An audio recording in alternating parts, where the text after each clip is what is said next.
Call to order. Welcome to the August 19, 2020 meeting of the Lake Bluff PCZBA. Could I have a roll call vote, please? Certainly. Member Burns? Here. Here. Member Murray absent at the moment. Member Russell? Present. Member Miller also, I believe, absent at the moment. Member Danley? Here. There's Member Miller for us.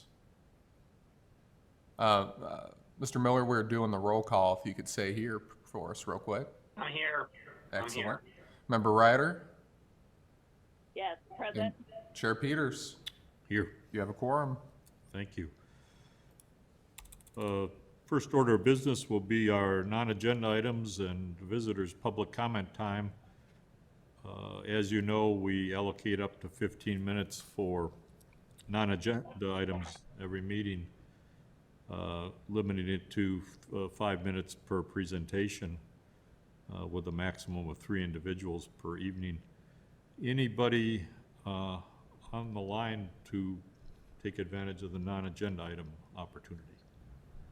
I think everyone is here for an agenda item, but in case anyone is not, you can use the Q&A function there at the bottom of your screen, and you just ask to be recognized real quick. If no one does, we will proceed on with our agenda. All right. Hearing none, we will proceed to agenda item number 3, consideration of the July 15, 2020 PCZBA regular meeting minutes. Has everybody had a chance to review those minutes?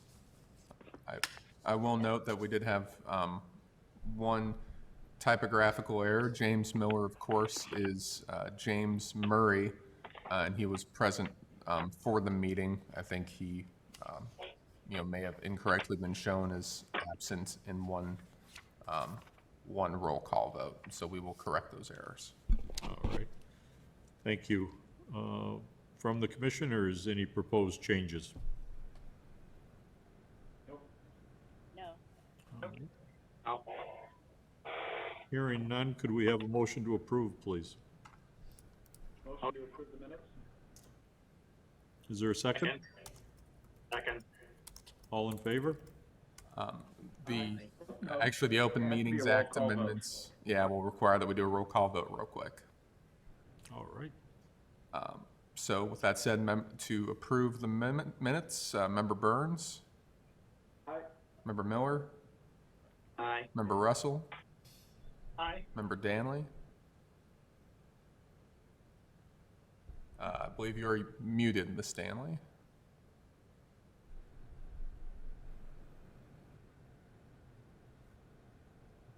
Sorry, aye. Quite all right. Member Ryder? Aye. And Chair Peters? Aye. Motion carries. Thank you. Agenda item number 4 this evening is a public hearing regarding 541 East Prospect Avenue and subterranean garages. Mr. Cole, if you wanted to provide us an overview, please. Sure. So I will actually give a brief overview, and then I've asked the village's administrative intern, Ms. Samantha Lennox, to present some of this item as well. So just to frame it up, tonight you have in the instant case, if you would, a special use permit request for 541 East Prospect.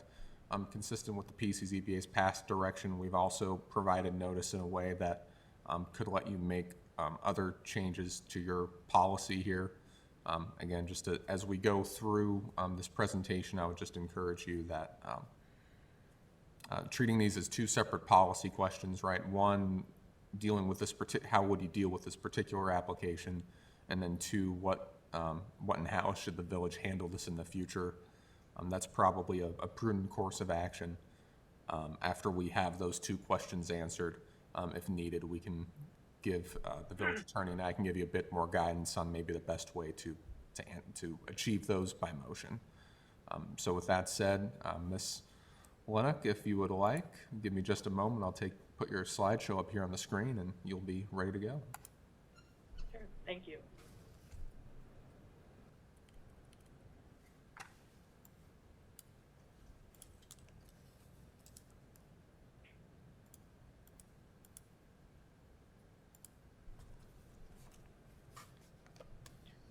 Okay, well, as Glenn mentioned, the owner of 541 East Prospect Avenue is requesting a special use permit to construct a subterranean garage. There are already a few subterranean garages in the village, all of which have been constructed before the adoption of the village's rules specific to subterranean garages from January 2005. No application to build a subterranean garage has come before the PCZBA since the January 2005 ordinance was passed. According to the village's municipal code, subterranean garages are subject to the following conditions and restrictions. Garage doors cannot be visible from the front or corner side lot line. No portion of the driveway entrance can be located within 5 feet of any side or rear lot line. Stormwater shall discharge directly into a public storm sewer system, and a subterranean garage may be subject to such additional regulations that the village deems necessary. The engineer provided comments on this application for the applicant to modify the public sidewalk to be at a no greater than 4% slope adjacent to the subterranean garage driveway, pitch the public sidewalk with a 2% cross slope so that it can drain onto the street, and regard the parkway to be in the vicinity of the improvements in order to provide positive drainage from the sidewalk to the street. While the application does comply with sections 2 and 3 of our municipal code, it does not comply with section 1, which is ensuring that the garage doors are not seen from the front or side corner lots. To proceed with this proposal, the village staff or the application will either need a variation for hardship or a text amendment. The village staff has provided 3 possible actions. The first is to regulate subterranean garages as a permitted use. We have reviewed other North Shore communities' regulations on subterranean garages and found that they do not regard subterranean garages as special uses. Since the special use application presents costs and uncertainties to the homeowner, you may consider allowing subterranean garages to be permitted uses and subject to certain additional costs. You can also modify or eliminate section 1 on the visibility of the garage door. As we reviewed other communities' procedures on subterranean garages, we found that none of them require garage doors to be seen from the front or corner lot line. This requirement and setback limitation on driveways may make it difficult to build subterranean garages. Note that the village's existing rule on accessory restrictions and structures restricts the total width of all vehicular doors along the front of a lot.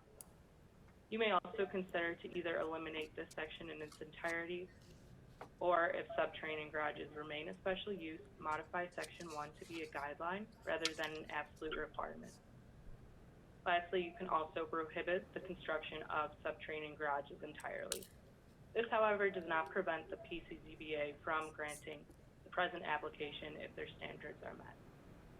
And I believe Ronald McCormick is available as well to speak on this proposal. Before we do, any questions for Ms. Lennox or myself?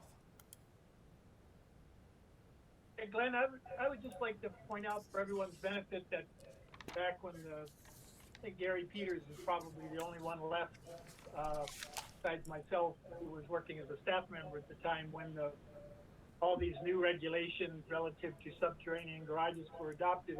And there was another change that was made, maybe not exactly at the same time, but it was one that was a very key change in our code, and it incorporated some FAR penalties, if you will, if someone tried to build a subterranean garage.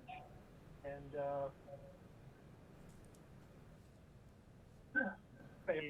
in part played a big hand in discouraging subterranean garages from coming forward since the 2005 rule change. Certainly. I should clarify on that note, I circulated a few additional items to the PCZBA a little bit earlier this afternoon. So first, there's a photo of a nearby subterranean garage and a rendering. We can put those up at the appropriate time during the petitioner's presentation. We did find one additional underground garage in the village at 11115 West Cole. Again, that's no relation to Glen Cole. That's courtesy of member Russell. And then finally, to his point about the basement FAR calculations, we did catch a error in the calculations shown on the plans. In short, there's a calculation that needs to be applied to the whole basement instead of a new basement. The proposal still complies with floor area with that change. I think it was originally designed to the original interpretation. Leaves 4 square feet left instead of somewhere in the neighborhood of, I believe it was 140 or so. So, any other questions we can answer for you? Isn't there one on Green Bay Road? Because we spent quite a bit of time on an issue a couple of years ago. I believe, I recall that one. I'm not sure it was underground. I can double check while our applicant is presenting. I think it just happens to be at a downslope from the public street in a place where the public street dipped, and I think the water was just coming down the driveway into their garage, but not necessarily below grade. Okay, yeah, that could be Glenn. Thank you. Any other questions before we ask the petitioner to present? Hearing none, if the petitioner could state his or her name for the record and their address, please. It'll take just one moment for them. They have to rejoin the meeting when I promote them, so. Mr. McCormick, Mr. Black, whenever you're ready. Good evening. I'm Ron McCormick with McCormick and Architects. We certainly appreciate your consideration of this application tonight, and certainly appreciate all the homework that staff has been doing regarding the zoning possible changes. Jamie Sickles, the owner of the property, intended to be online as well tonight, but she got tied up in traffic and apologizes that she is not able to participate. But I certainly can speak for her and her interests here. You, of course, have our packet with our plans and elevations of the proposal, and she is doing this in good part because she wants a larger garage than the current house that she recently purchased at 541 Prospect. She also wants to make better use of the space above that, where the existing garage is, for living space. She also has some drainage issues, water issues in the basement, and to help solve that, that's partly why she wants to underdig most of the house, in addition to the small basement that's there currently, to help alleviate those water problems. So all of that and drainage issues on the property, she's working on aside from this subterranean garage question. We did add to I sent Glenn a rendering that we have done since our initial application. I don't know if you had that to share, but it shows the little better view of the aesthetic of the solution, the new color scheme for the house, and a little more photoreal view of what that would look like. Jamie has talked to her neighbor to the east, and they seem to be quite favorable. I'm sorry, to the west, I believe, quite favorable to what she's wanting to do here. Her other neighbor on the other side, she hasn't been able to contact directly. But in any case, we feel that it's, aside from the practical improvements to the property, it gives it a new aesthetic and some really, even though the garage door faces the street, it's less visible now, certainly, as we slope down to it than it is currently. So that's mostly, I believe Mike Bleck is also online, civil engineer who has studied the grading and drainage and the sidewalk slopes. We've all reviewed the engineering report done for the village, and we concur that all of those recommendations are a good call. So happy to do to make the sidewalks outside a little more comfortable, and perhaps grade some of those parkways down a little bit that are kind of abnormally high on the west side of the property. So we are certainly amenable to that. So if there's any other questions, I'm happy to help any way I can. Mr. McCormick, I note in your rendering that it doesn't show any railings along what would be both of the retaining walls that would be required to construct the entrance to this underground garage, and those railings would certainly be required by building code because you've got drops that approach or equal 7 feet in height. You'll have any pedestrians wandering over the edge of these walls. I want to comment that that does create a significantly different look than the rendering that was. Yeah, you're quite right. We've been working on these drawings since this rendering was done, and we are planning on doing railings. We just kind of took artistic license and didn't get them on here, and I apologize for that.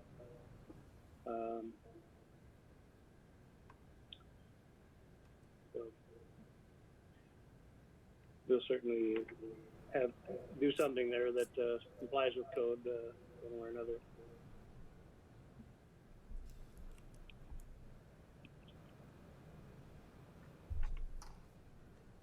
Mr. McCormick, have you had a chance to discuss this petition with the neighbor to the west? I have not. My client has talked to, I believe it's the neighbor to the west. Let me look at her email again here.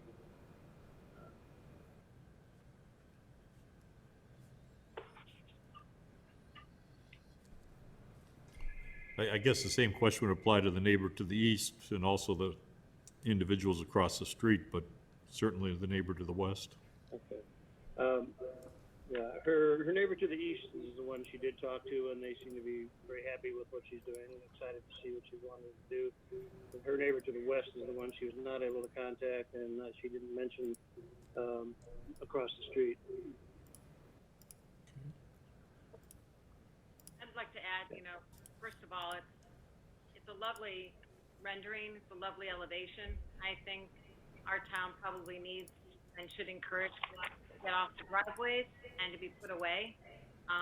This is one indication. I also know we have a lot of issues with water that starts from the church, which you're right at that same plane, and comes all the way down the street. And I think every house from the church east has been affected with water. And I would be keen to hear what Mike Bleck has to say, or any other engineer that's really examined this, because it looks like you have quite sufficient. You're going right into the main line. You're doing all the things on the drawing, but we've got a history now, and hopefully we can look back to when we agreed this, and we can see, is it working or not? Is it? I mean, George, you were a part of that when these were approved or became. A few garages were built. So that's just, I think the beauty of it and getting the car off the street, the visual that you've done, I applaud you on that. I'm just so concerned with how it's going to affect our community as a whole, and have we solved that correctly? I would like to hear from the experts, or again, George, or anyone else that's been on the committee enough to see what's happened. Sure. Or not. Can I ask Mike, are you online? Yes, I am. Can you I'm hear not me? able. Okay. Yeah, if you could respond to that, Mike. I we could sure speak to appreciate that. So we were definitely concerned about drainage for this garage, and so one of the things we studied was the runoff going down Prospect, and then we set the sidewalk elevation up from where it originally was. We raised it up another half a foot because we didn't want water to flood out the street, overtop the sidewalk and go into the garage.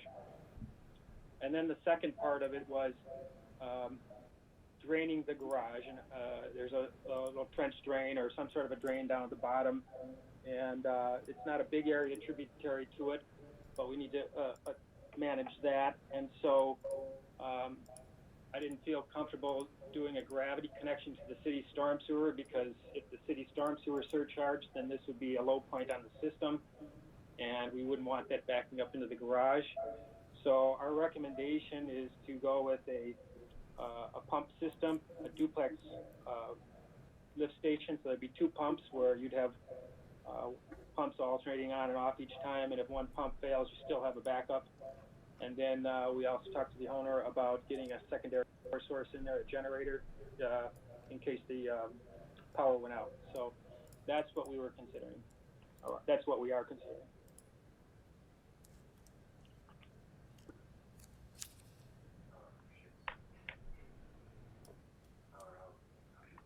Power does always go off in Lake Bluff. Mike, if I could ask you a question, I noticed on the engineering drawings, there aren't a lot of, I realize these are all preliminary. It looks like there's going to be a pretty extensive drainage system put in the backyard, and it appeared to me that all this backyard drainage is going to route to the same lift station and then be pumped from there. Is that what the intention is? No. Couldn't tell. The drawings are pretty preliminary. Yeah, we did a separate plan, George, for the backyard, and that we would just drain all by gravity because it's relatively shallow, and then this lift station would pump up into that sewer, and then go out gravity from there. Okay. Yeah, no, that would definitely be a better way to go, because you want as little water as possible going to that lift station. Yep. It's not a big area, but if you get a big downpour, it could be a mess. Yeah.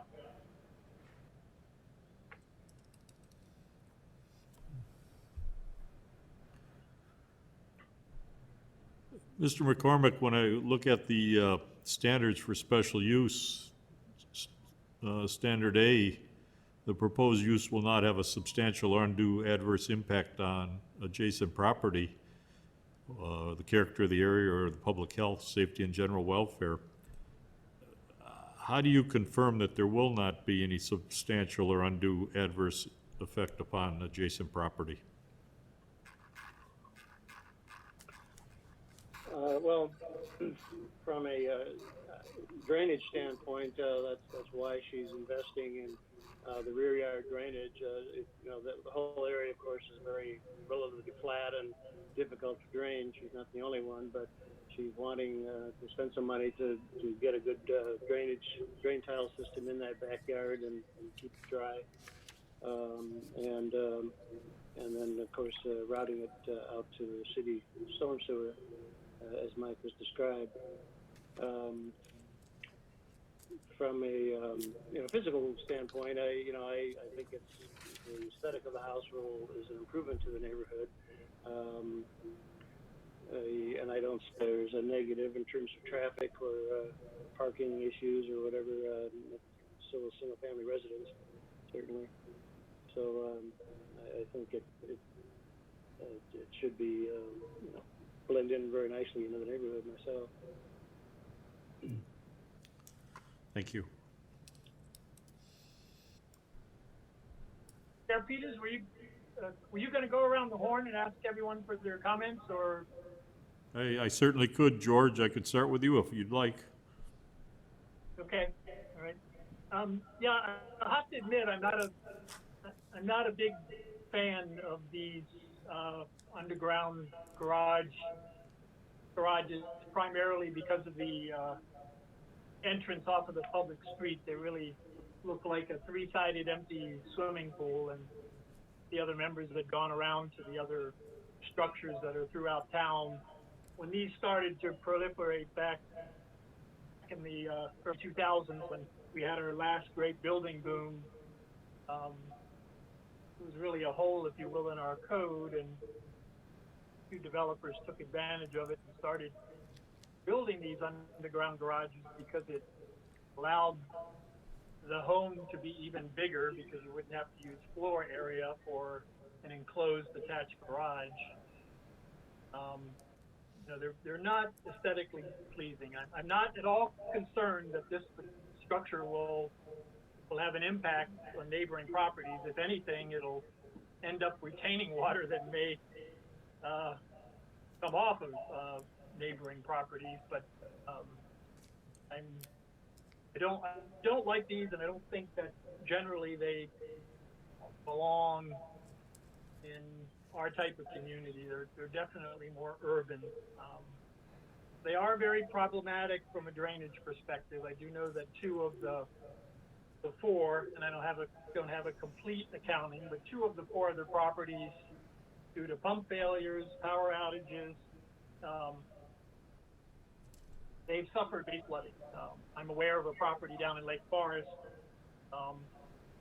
here where some friends of mine live, that had the same type of underground garage, and the home is flooded 3 times, and in fact led to a lawsuit between the homeowner and the city, where the homeowner felt the city should protect him from the water that was flooding his basement, pouring down one of these underground garage entrances.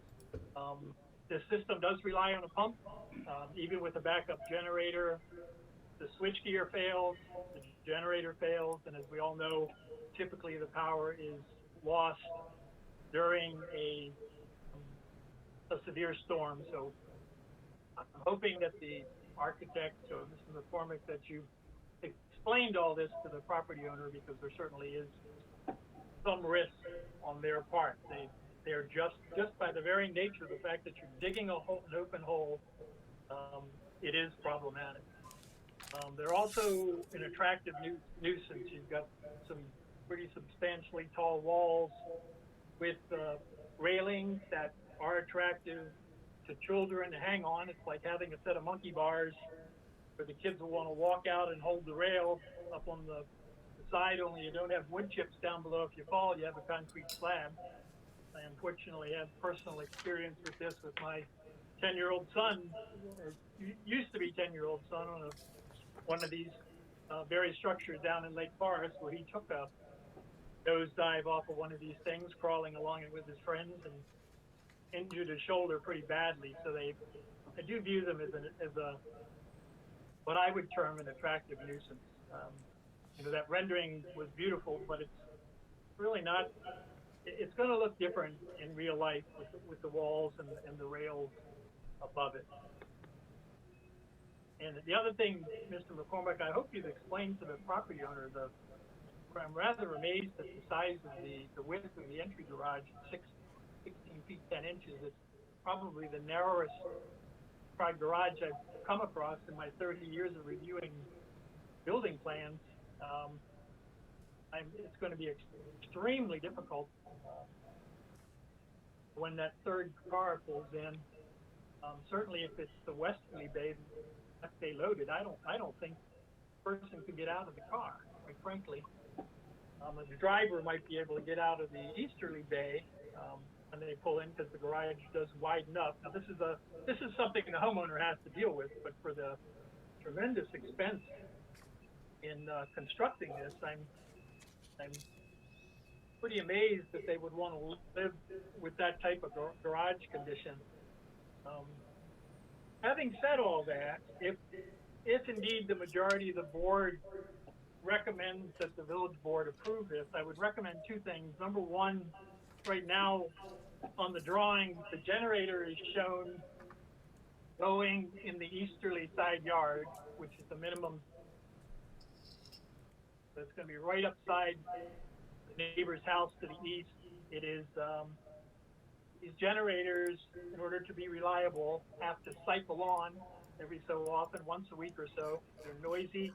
I would recommend that if the board does recommend approval, that we make it a condition that that generator be moved to the backyard, and that some measures be taken to provide some soundproofing, and that we certainly not allow it. I think right now it's a violation of zoning if it would flop into that small, tiny easterly side yard.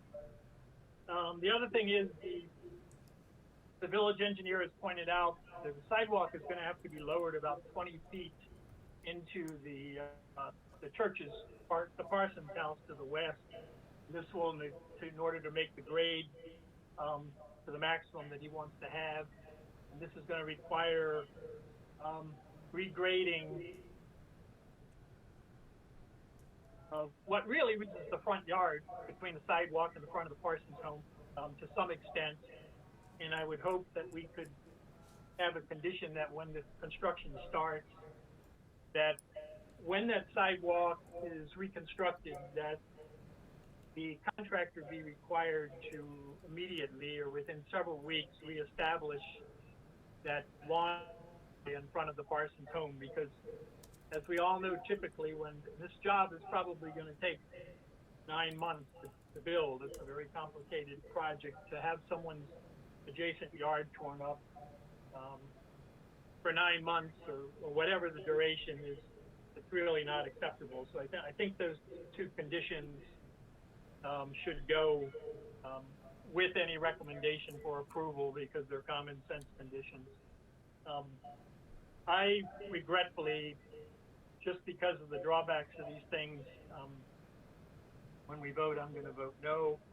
I'm a little surprised that possibly there wasn't some thought, or maybe there was, to just building for the amenities that the homeowner wanted to add, that he didn't just come in and request an FAR variation for putting in an addition off the back of the home. It's a huge lot. It's one of the deepest lots in the R4 district on the east side. There used to be a roadway right-of-way all the way at the south end of the lot. That's why the lot's so deep. That roadway was abandoned many, many decades ago, coupled with the fact that most of the rear yard abuts a parking lot, and that abutting a public or a church parking lot like that certainly is a unique condition. So I think there would have been justification to allow an overage of the FAR, given those two conditions with that huge backyard. But nonetheless, that's not the way the homeowner decided to proceed. And then lastly, just on the thought of the general recommendation of the staff that we consider possibly eliminating this as a special use, I would feel very strongly against eliminating the requirement that it be a special use. The fact that we have this requirement necessitated this project to come before us, so we have more eyes on it. It necessitated the village engineer and the building code official doing reports for us that otherwise, may not have been done and may not have been examined to the same extent they are. And once again, back to my first comment, just because these have such an urban feel and they have so much problems for the homeowner from a drainage perspective, despite the best intentions, despite the best designs, I really don't think we want to encourage these to start cropping up again in the village, except, maybe on the larger lots where they can comply with homeowners can comply with all the regulations, but willing to bet anybody a cheeseburger and a hot dog that if people have the available FAR, they won't be building these underground garages, because they have problems. But that's my thoughts on the issue. No, I appreciate those thoughts, Member Russell. Member Ryder.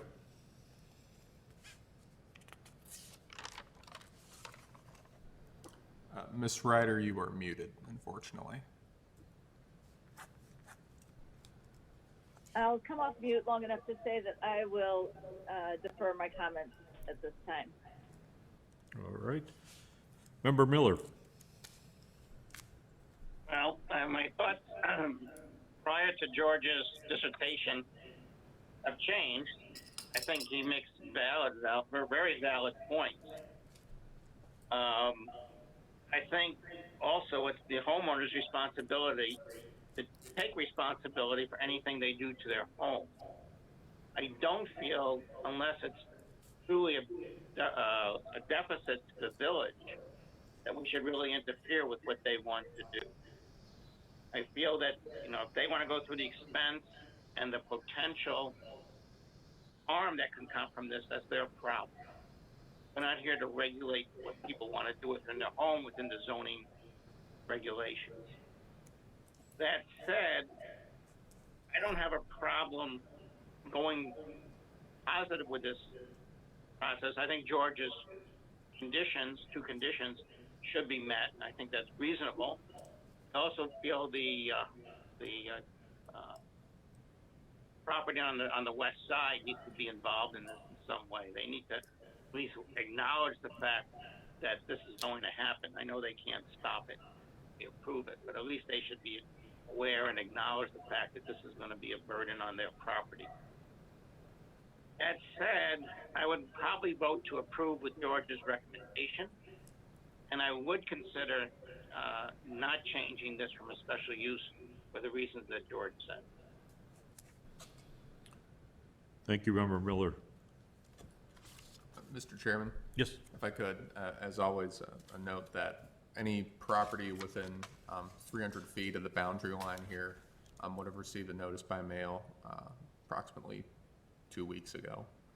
So I did receive one phone call earlier today. I know that individual is on the line. Perhaps she'll choose to comment when we reach the other testimony phase. She's about 200 feet away from this property. So the adjacent property owners would have received notice, but did not contact us or apparently appear at the hearing. Okay. No, thank you. Member Danley. Oh, I'm still very cautious about the hardships of our community, not just the homeowner, but also what we have, a water issue in our town. So I guess I'm just not convinced that we can make that go away with hooking up and all the other everything else that you've said. But with that said, I really think Member Miller and Member Russell both have very valid points. And if we were to take a vote right now, I would wait to hear what others had to say, because I literally am on the fence with this. I'm very concerned, and I look at that glorious backyard, and I sort of don't understand why you wouldn't have just done an addition and had that as an option versus going through quite extensive work to do this subterranean garage and all the other play that goes in hand. So, as I mentioned earlier, I mean, it was a beautiful elevation. I think Member Russell did mention that we are missing some components that are going to change it a little bit. Need to be aware of that. But again, I'm listening and weighing in as we continue this discussion. Thank you, Member Danley. Member Burns. Yeah, so I appreciate, everyone's comments until now. As I review the situation, I think there's two separate issues. One is a zoning issue in regards to the look and the feel, the bulk element of this, and whether it's something that we want as it relates to how it fits in with our community and look and feel. And I think the other, which we've spent a lot of time on, and I do appreciate George's comments on the rigor with which we've looked at this, but it's an engineering and code issue, building code. And I think those need to be addressed regardless. If this is a permitted use, I would hope, and this is where I appreciate your comments, George, but I really would hope that that level of rigor to address the engineering issues and code issues would take place. That's my expectation. It shouldn't have to come to the Planning Commission Zoning Board of Appeals to apply those policies appropriately. And so to me, the water issue should be adequately addressed. And if done properly, if engineered properly, and George, please correct me if I'm wrong, but it should almost be a benefit. As you said, this is a water retention area and should take water that ordinarily would have come from their front lawn and flowed outward to the street, and it's actually going to get retained and then put into the storm sewer.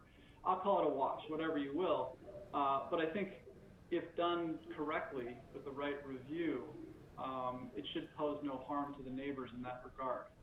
So I'm not worried about that element. I do agree, George, also that it is a little bit of a nuisance from the fence perspective, but there's lots of ways. A playground in somebody's backyard could equally be a nuisance, a trampoline. So many ways to hurt yourself on a property that, to Elliot's point, we can't tell people not to, a fence. You could climb on a fence and fall off. So I do agree. I understand. I hear what your point is. To me, this is either a permitted use, if as a zoning board we're okay with the look and feel of such a design, or it's a prohibited use. And it's something that we say, no, we just don't like this. This is not something that we want in our community because we don't feel like it fits in. But I think we've spent a lot of time on the engineering bit of it. To me, I think that's a no-brainer, and something that we have to assume is going to happen correctly and effectively to protect the neighbors. So, this is where I read the minutes from the prior meeting, I think in 2005. It didn't really say a whole lot in terms of why this was seen as something that shouldn't be around from a zoning perspective. I wish there was a little bit more qualification there. I wouldn't say this is something that I would want to do. And as Elliot said, there's a lot of burden to this, but that's the homeowner's issue. But from a look and a feel, I don't think it's a huge burden. It's not my preference. I wouldn't want everybody to have these things. I'm glad that there's floor area ratio penalties for this, because it should be considered as a use of your basement. So I would be okay with it, just kind of coming straight out. I think I don't want to overcomplicate this, to say that we should have further discussion as to whether we're okay as a permitted use. But to me, that's the big thing, is are we okay with the aesthetic, the look, the feel, and does it fit in with our village to have an underground garage? I don't think this is going to happen very much. It's a huge expense, a huge burden. So I don't see this just being rolled out across the community. I don't think we need to see it as a special use. I appreciate your point, George, to have the look on it, but the look should be the engineering, our village staff, to make sure it's done right, if we're okay with the concept of it. So anyway, sorry to be long-winded. I'm generally okay with it, and my first thought would be a permitted use, given that I don't think this is going to be something people want to do in general. Thank you, Member Burns. Going back to Member Ryder. Yes, I too looked at the minutes from 2005 and was hoping for more clarity about what moved us in that direction. And I take it was all of a sudden perhaps in new construction deemed to be an issue. In new construction, I would think that the economics of it might make more sense than doing this in another construction or rehab. So as I'm thinking about the particular interests of all the parties, I'm concerned about not hearing from the other neighbors, understanding that they have had notice. I appreciate that there might be special concerns because it sounds as if maybe historically the church construction may have caused some water issues, and so maybe that has something to do with it. But given that there is an alternative to this, given that there's an alternative in the form of the backyard, I'm inclined to vote against it for many of the reasons that George laid out, and because it wasn't, it's not clear to me that this is necessary for her to have the full enjoyment of the property that she owns.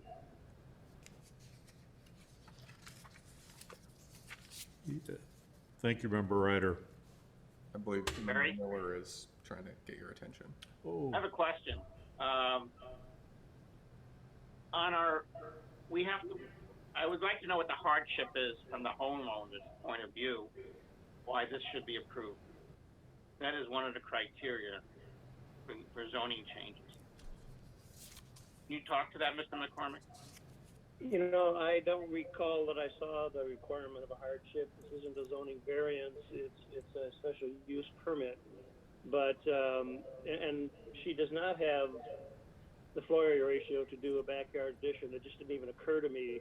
The last addition to this house pretty well maxed it out, got pretty close. And it just didn't occur to me that you would consider a variance for floor area ratio. Yes, it's a lot of land, but there's a fair amount of house on that property already. So we didn't even, you know, that would require a variance, and I don't know how you justify that as a hardship. So the solution here was to kind of gain some of the space she wanted inside, but also get a larger garage, and in part in conjunction with that basement pickup that she wants to do. So beyond that, yeah, I can't really speak for her in that regard, and I'm sorry that she's not here to answer that directly tonight. But yeah, I was a little confused as well. I'm not expecting that there would be a variation to have an underground garage because it is a special use permit, but I thought it would be a variation to the first requirement of the special use permit, being that the entrance to the garage would not be on the front yard. So I think my understanding is if we chose if the village board chose to adjust this from a special use to a permitted use, or if we even eliminated that first point, being that this cannot be on a front yard or a corner side yard, if we adjusted those, then it would not be a variation. But, and Glenn and Ben, please correct me if I'm wrong, but as written, the special use permit is conditioned upon the garage entry not being on the front yard or side, which in fact it is. Isn't that correct? Or for a special use, is there such thing as a variation, or is there some other mechanism to address that? That's right. So, Ben, would you like to chime in? Yeah, so what's before you tonight is kind of a multi-tiered approach. You are absolutely correct, Member Burns, that right now a special use itself cannot be granted because it's not code compliant because of that first factor about the as you mentioned, about the garage door. So that's why before you there are two different approaches, one of which would be either a special use with a variation from that requirement, or conversely, if you feel that it's desirable, you could address it by a text amendment by changing that requirement. But standing alone, a special use would not work. So the question then is one of what you think, you know, so I guess let's start with the first analysis, which is, do you think that they've satisfied the standards for a special use? And then if the only thing that is hanging it up is that requirement, do you think it's appropriate to either grant a variation or a text amendment based on the standards for either one? And that's a policy decision if you want to amend your village code, and if it's a variation, then you're looking at a hardship as one of the factors. I would add on to that if I could. So, as Ben, or as the village attorney notes, multi-tiered is a good term to put with it. So certainly if you're talking about a high level, the rules that are there, even though they're short, would be, we think, difficult to meet in most of the village's traditional residential districts. That may be seen as intentional and may not, but generally speaking, most of our typical residential lots will not have the width or the design. It would be very unlikely that you could achieve a side loading or a rear loading underground garage in many circumstances, especially when there's the additional requirement that you tie into a public storm sewer. So that's additional cost if you're moving it back further into the lot, especially when you're talking about a setback on the driveway that would move it further away from the lot lines. And so oftentimes to achieve that would require you to build more impervious surface on the lot, or it would be difficult to meet. If you look at that narrowly, you could make arguments as to a hardship if you just consider the hardship of meeting that criteria, that the doors face to the side instead of to the front. You know, the other alternative, and when the time is right, now or later, I'm happy to talk a bit more about some of the text amendment options we gave you. But the simplest way to look at it is, you know, this body already has to look at the design of these if it retains these as a special use. It may not make much sense, given that this is restrictive, to require showing a hardship for this board to see, let's just say in the simplest terms, a plan that is attractive and wants the ability to approve that plan. So you can make that a should instead of a shall. This board would see every application, but that wouldn't require showing a hardship specifically to have the right to build these. I hope that adds a bit of additional context. Thank you, Mr. Cole. This particular petition has generated a rather robust discussion, obviously. My concerns are aesthetics, impact on drainage and water, streetscape-related issues. I'm not a proponent of a change to a permitted use, and I'm not convinced in this petition that standards A and B have been met. So I take a more conservative approach. I would be probably against voting for such a petition. I'm just not sure it's the right sort of structure for Lake Bluff.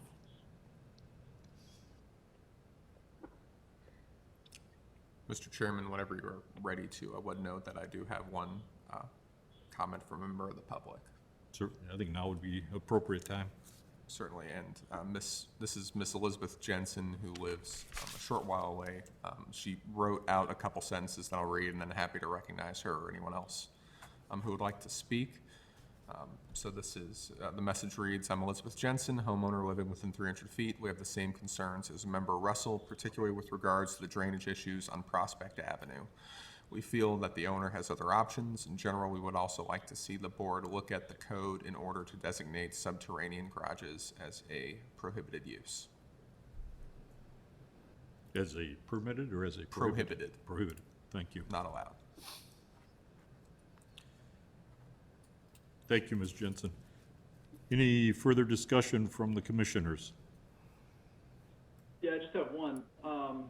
As much as I do believe there's another option, I can't envision any hardship to expand the house into the backyard.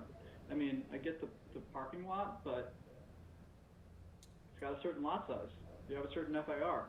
It's not a weird looking property. I mean, yeah, you have a parking lot, but to me, I think that's a harder road. I would not be in favor of approving a variation to put an addition on the back of the house because I don't see any hardship there.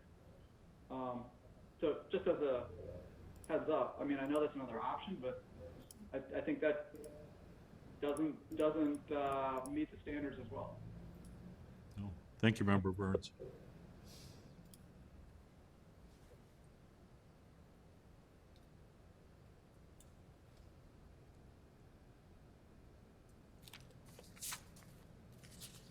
Mr. Cole, if you want to go over the options that we have, we're a recommending body in this particular matter, I believe. Certainly. So again, thinking about this as a two-part question, if the PCZBA's desire is to recommend denying the special use permit, you could simply move to recommend the village board deny. If there's a motion to recommend the village board approve, we can go over some of the different conditions we would recommend apply to that. Mr. Schuster, I don't know if you'd advise differently, but perhaps makes sense to dispose of that matter first and then move on to any text amendment type motion. I would also say that, I mean, if you're gonna do a text amendment, I mean, if the special use is conditioned upon the text amendment, you know, that could be part of a motion, and I guess it would be up to whichever member would like to make a motion to make it, and I'm happy to help that member formulate a motion, depending on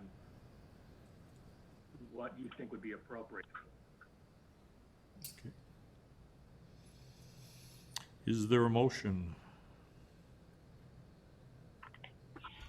I'll make a motion to allow a subterranean garage with all of the items previously suggested, other than a front door or side door entrance. And the two conditions that George Russell stated, including the generator and the property to the west. So just to understand the motion, so do you want your motion to be recommending approval of the special use and recommending approval of the text amendment? No, Shall? no, I'm doing just the first one, approval of the special use. Okay, so I would suggest then that special use would be conditioned upon some other relief also being adopted, otherwise it's not going to be able to be adopted.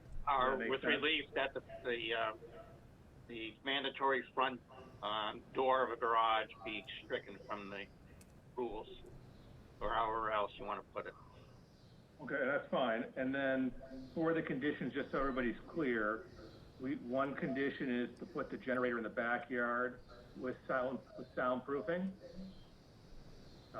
Yes. The second that we heard was that when the sidewalk gets, I guess demolished, it'll be reconstructed to connect to the neighboring sidewalk within, I guess, with a certain number of days. I don't know, remember, Russell, you suggested it, so if we said within 30 days of demolition, would that suffice? Yeah, I was more specifically interested in the restoration of the neighbor's front yard. Got it. That it not, because when we drop the sidewalk, they're going to have to dig back into the neighbor's yard, and there'll be a triangular shaped area. Further west we go, they won't have to go as far into their front yard, but I think it's important that it get restored. Got it. So, Hopefully. so would the condition be restoration front yard of the neighboring front yard within 30 days? 30 days, yeah. Okay. And then, I guess for other conditions, and the conditions set forth in the staff memo would be, I think, the motion. Can I ask an additional question for clarification of Mr. McCormick? Sure. Mr. McCormick, your Please. rendering that you showed us, that it appeared to indicate that the retaining walls were, I'm assuming that was architectural concrete to make it look like boulders. Or was that going to be a boulder retaining wall? What's the intention there? No, the intention is a structural concrete wall, which we really need because it's about 6.5 feet deep at the highest. But it would be a natural stone veneer on it. Usually that's about a 2-inch thickness of stone veneer and cap. Okay, so that is for the record, that's the intention, to have an architectural Yes. wall there and not just plain concrete one, if this does get approved. Yeah. Okay. Absolutely. Yeah.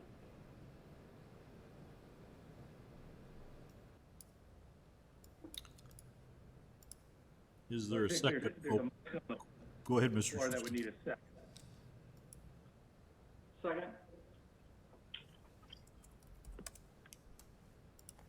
Is there a second? Oh, sorry. Yeah, I second it. Further discussion? Hearing none, could we have a roll call vote, please? Certainly, as always, the order is random. Member Russell, No. Member Ryder, No? Member Danley, Yes. Member Miller, Yes. Member Burns, Yes. and Chair Peters. No. The motion does not pass. So the motion failed. So the next step would be for somebody else to formulate another motion. You can do that by recommending denial of the special use. You can do it by making a motion to approve subject to different conditions. It's whatever you choose to do. I move we recommend, the village board denial of the project as proposed.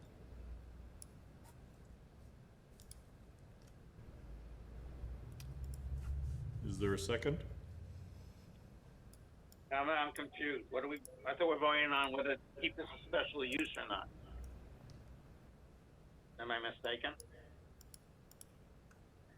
I was just suggesting that we vote on this particular project and that we vote no.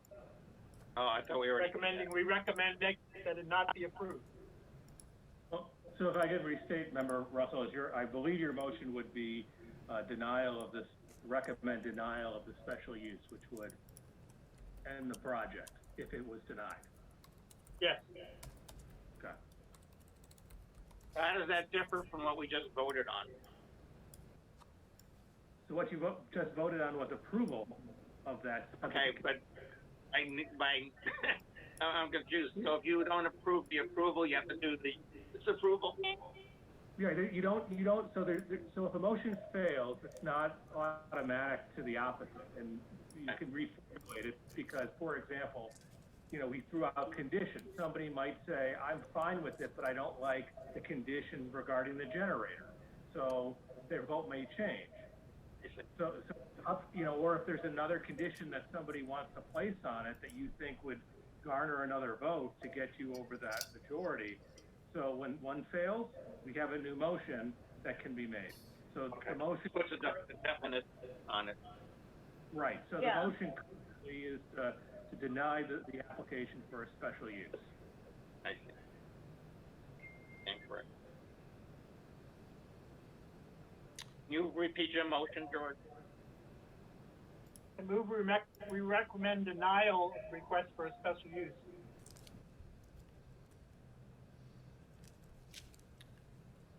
Is there a second?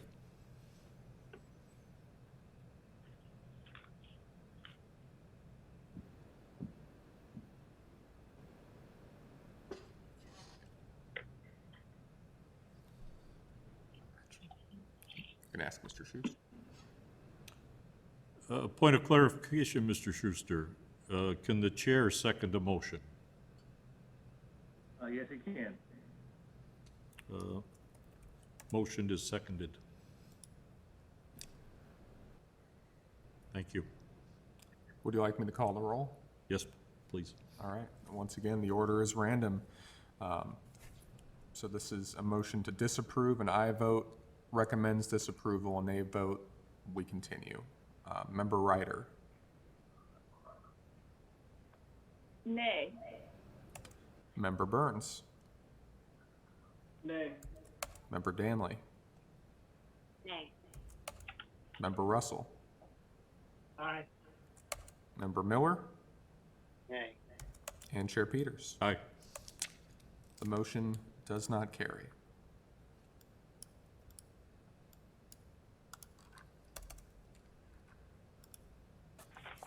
What theoretically can the homeowner do now that we didn't disapprove the special use? A homeowner can come back with a different Well, set of so- plan? So the motion did not carry. So where we sit now is exactly where we were right before the vote, which is motions have failed. And so now we have a couple options. So one of which would be somebody else could make another motion.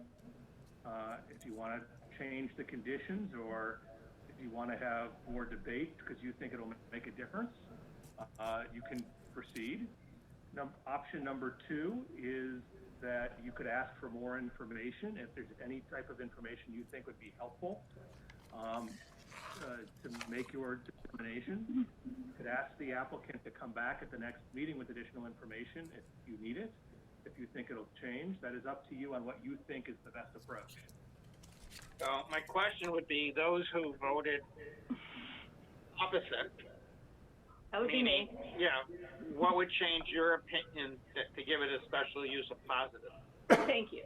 I appreciate that, and I appreciate that it's unusual, the position that I've taken, but I simply don't feel like we have sufficient information to understand whether there are answers to the questions that have been posed by the one neighbor, and I'm concerned that we, perhaps due to vacations, perhaps due to not looking through the mail, I don't know, we have not heard from all of the neighbors, and that information is also of concern to me.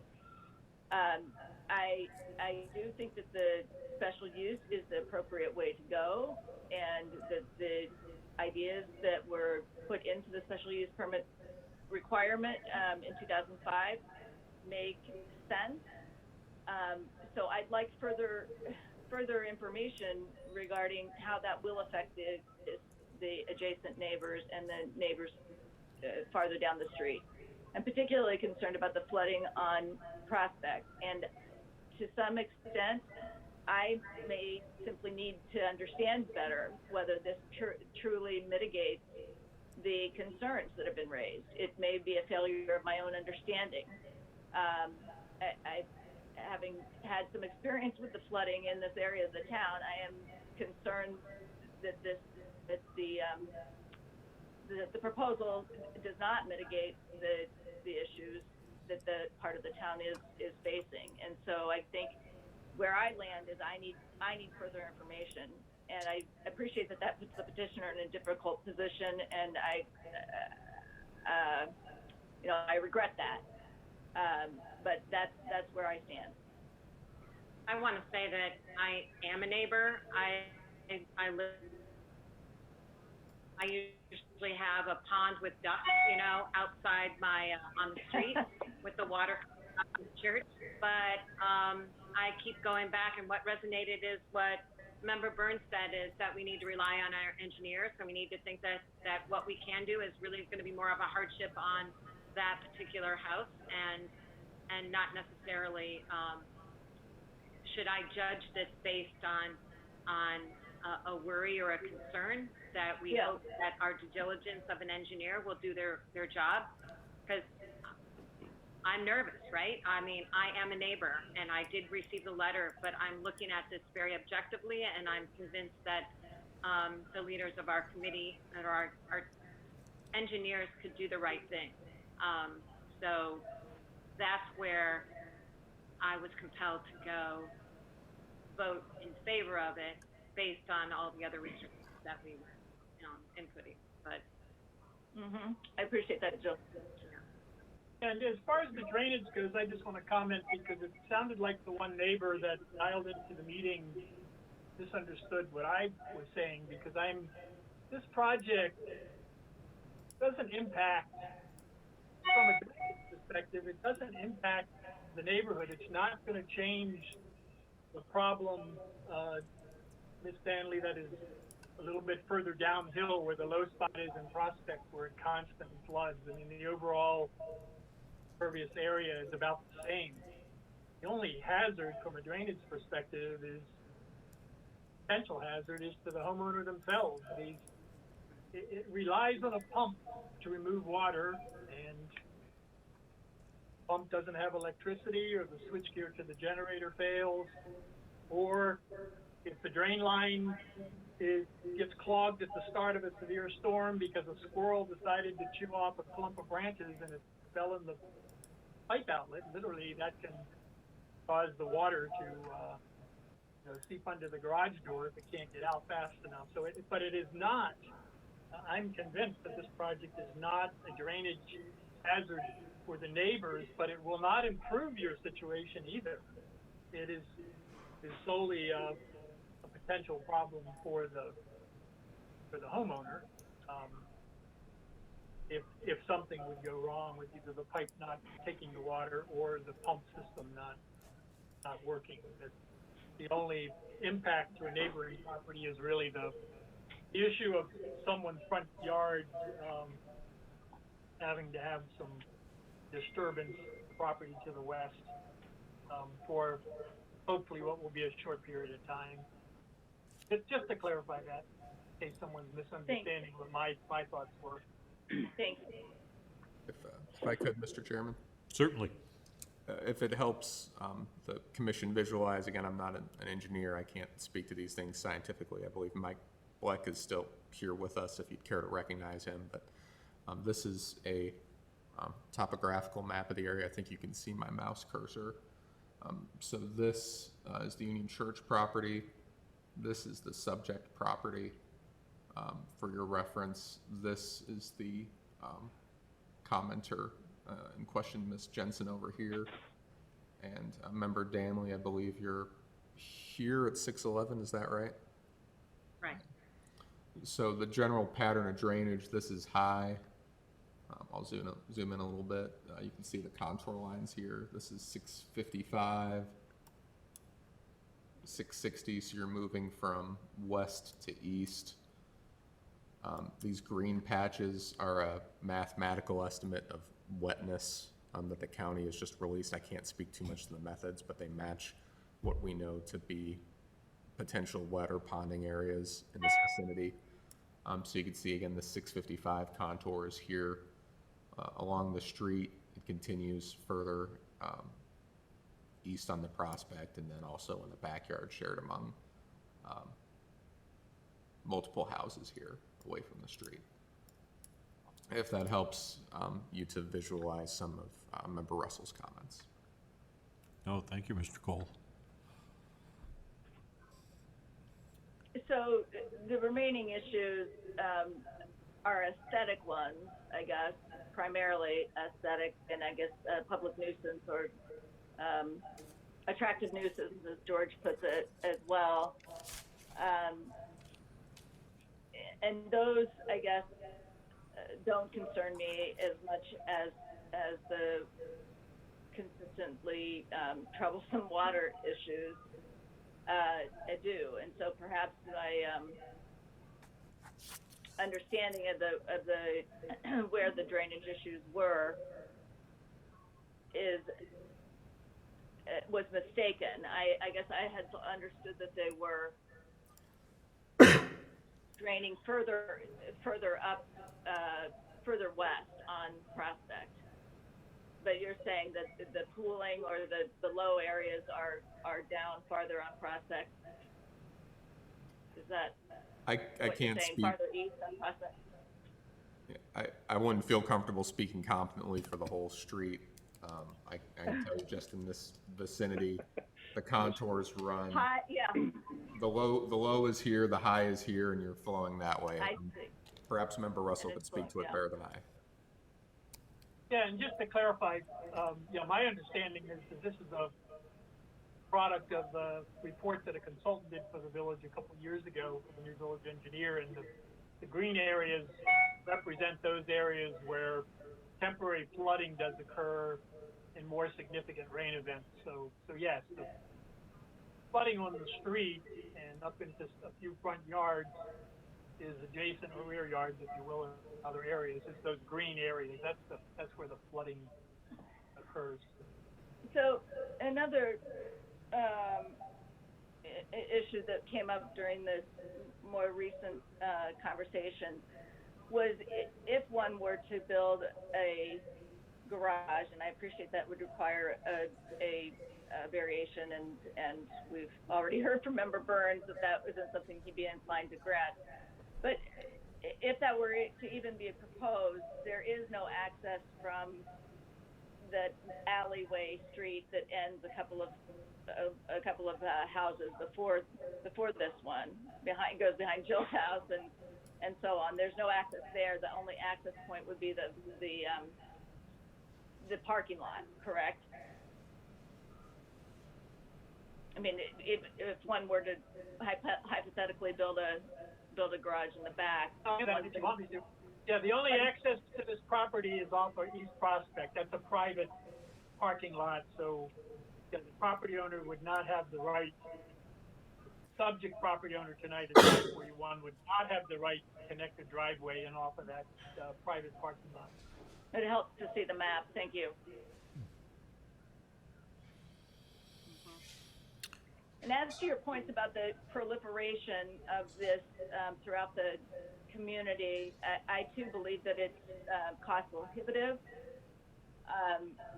My primary concern, and the concern of which I felt really unable to opine on, is just the continuing water issues. And maybe I need to understand perhaps more about what will happen next vis-a-vis the water and the engineering reports. Could someone explain that to me just briefly?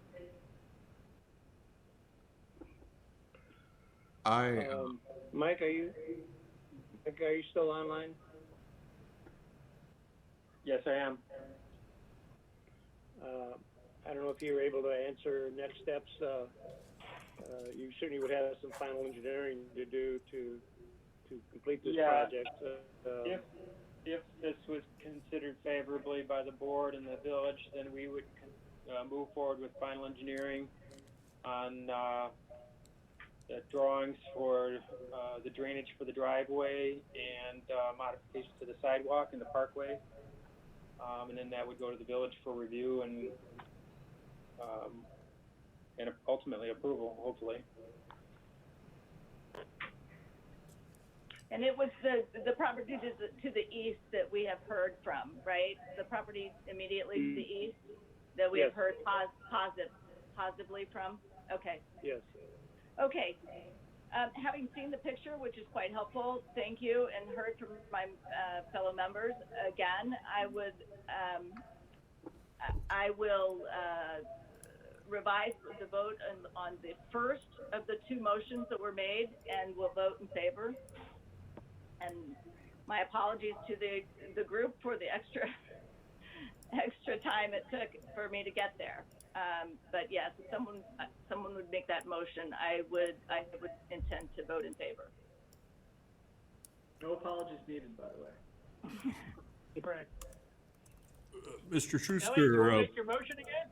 yeah, That means I have to remember what I said. Can we read it back to me?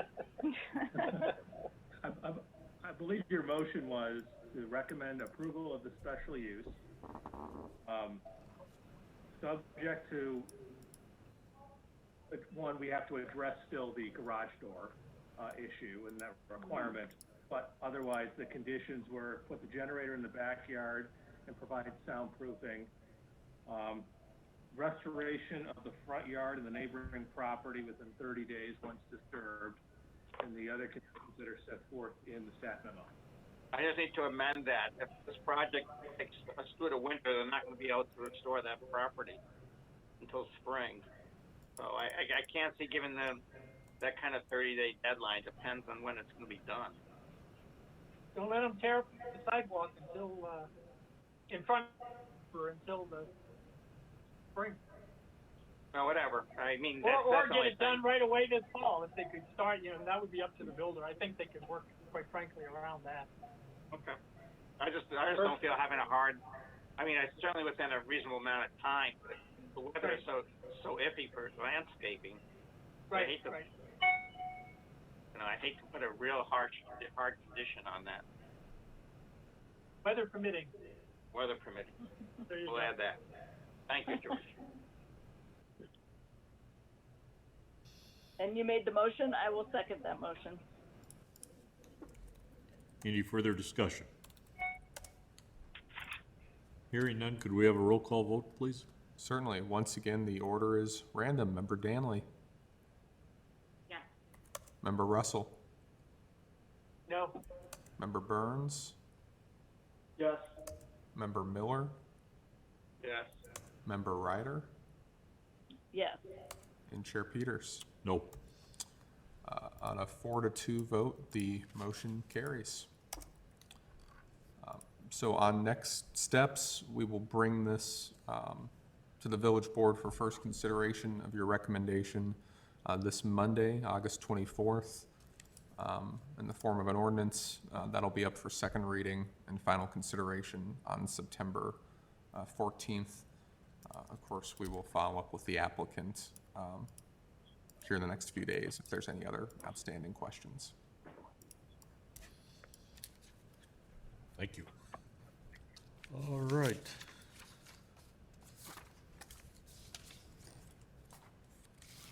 Agenda item number 5, workshop regarding accessory We dwelling. need to units. vote still on a text amendment.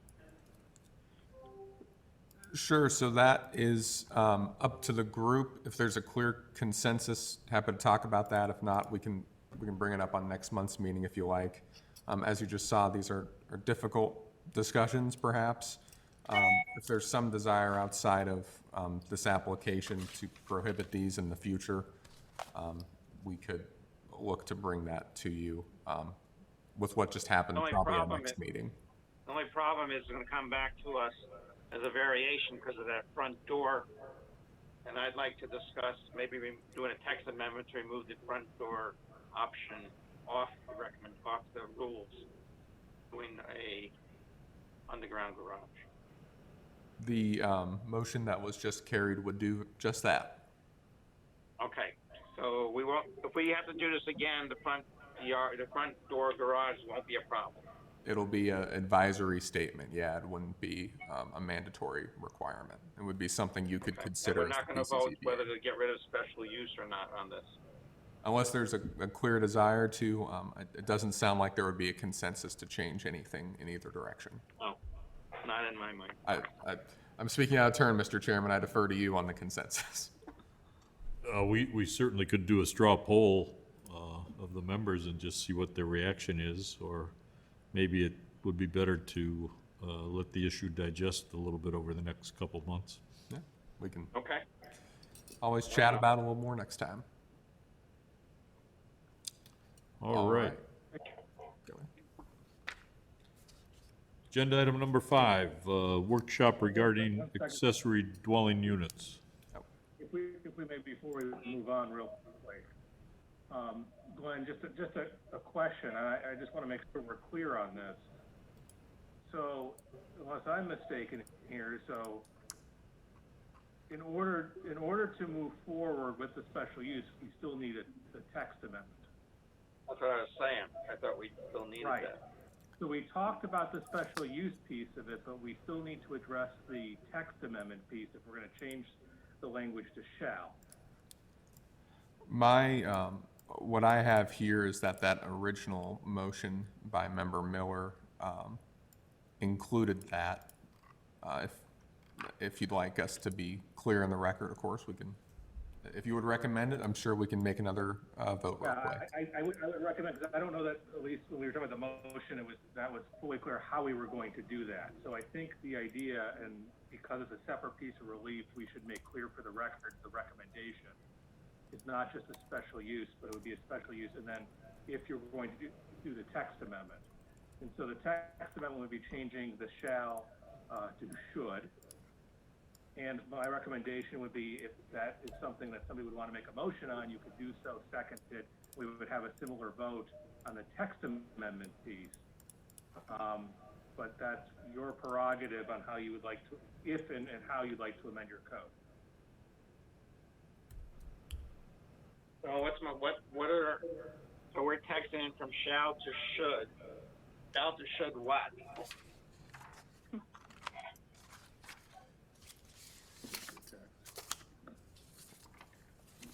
So after, I think it's to look at whether or not the garage door should or should not be on the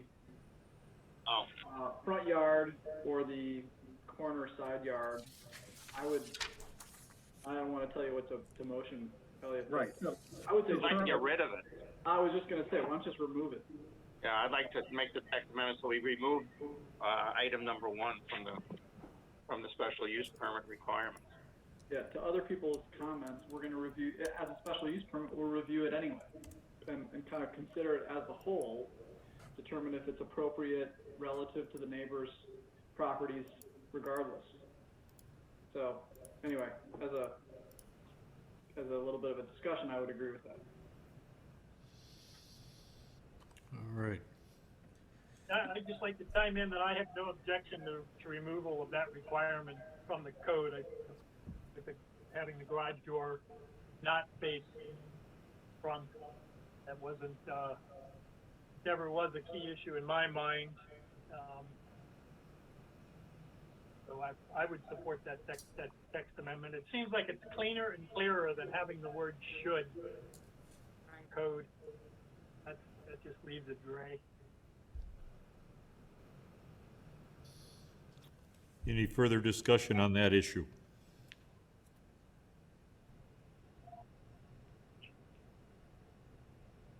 Okay. Do we have a formal motion? We will need a motion and a second, Mr. Chairman. I'll make the motion that we remove, any mention of what side of the house the garage door should be. So if I can restate the motion, I recommend that the motion be, a recommendation to the village board that it takes section -4-2, subsection 1, of the code, which is the garage door reference. I agree. As you said. I second the motion. All right. Any further discussion? Hearing none, could we have a roll call vote, please? Certainly. Once again, the order is random. Member Ryder? Yes. Member Danley? Yes. Member Burns? Yes. Member Miller? Yes. Member Russell? Yes. And Chair Peters? No. The motion carries. All right.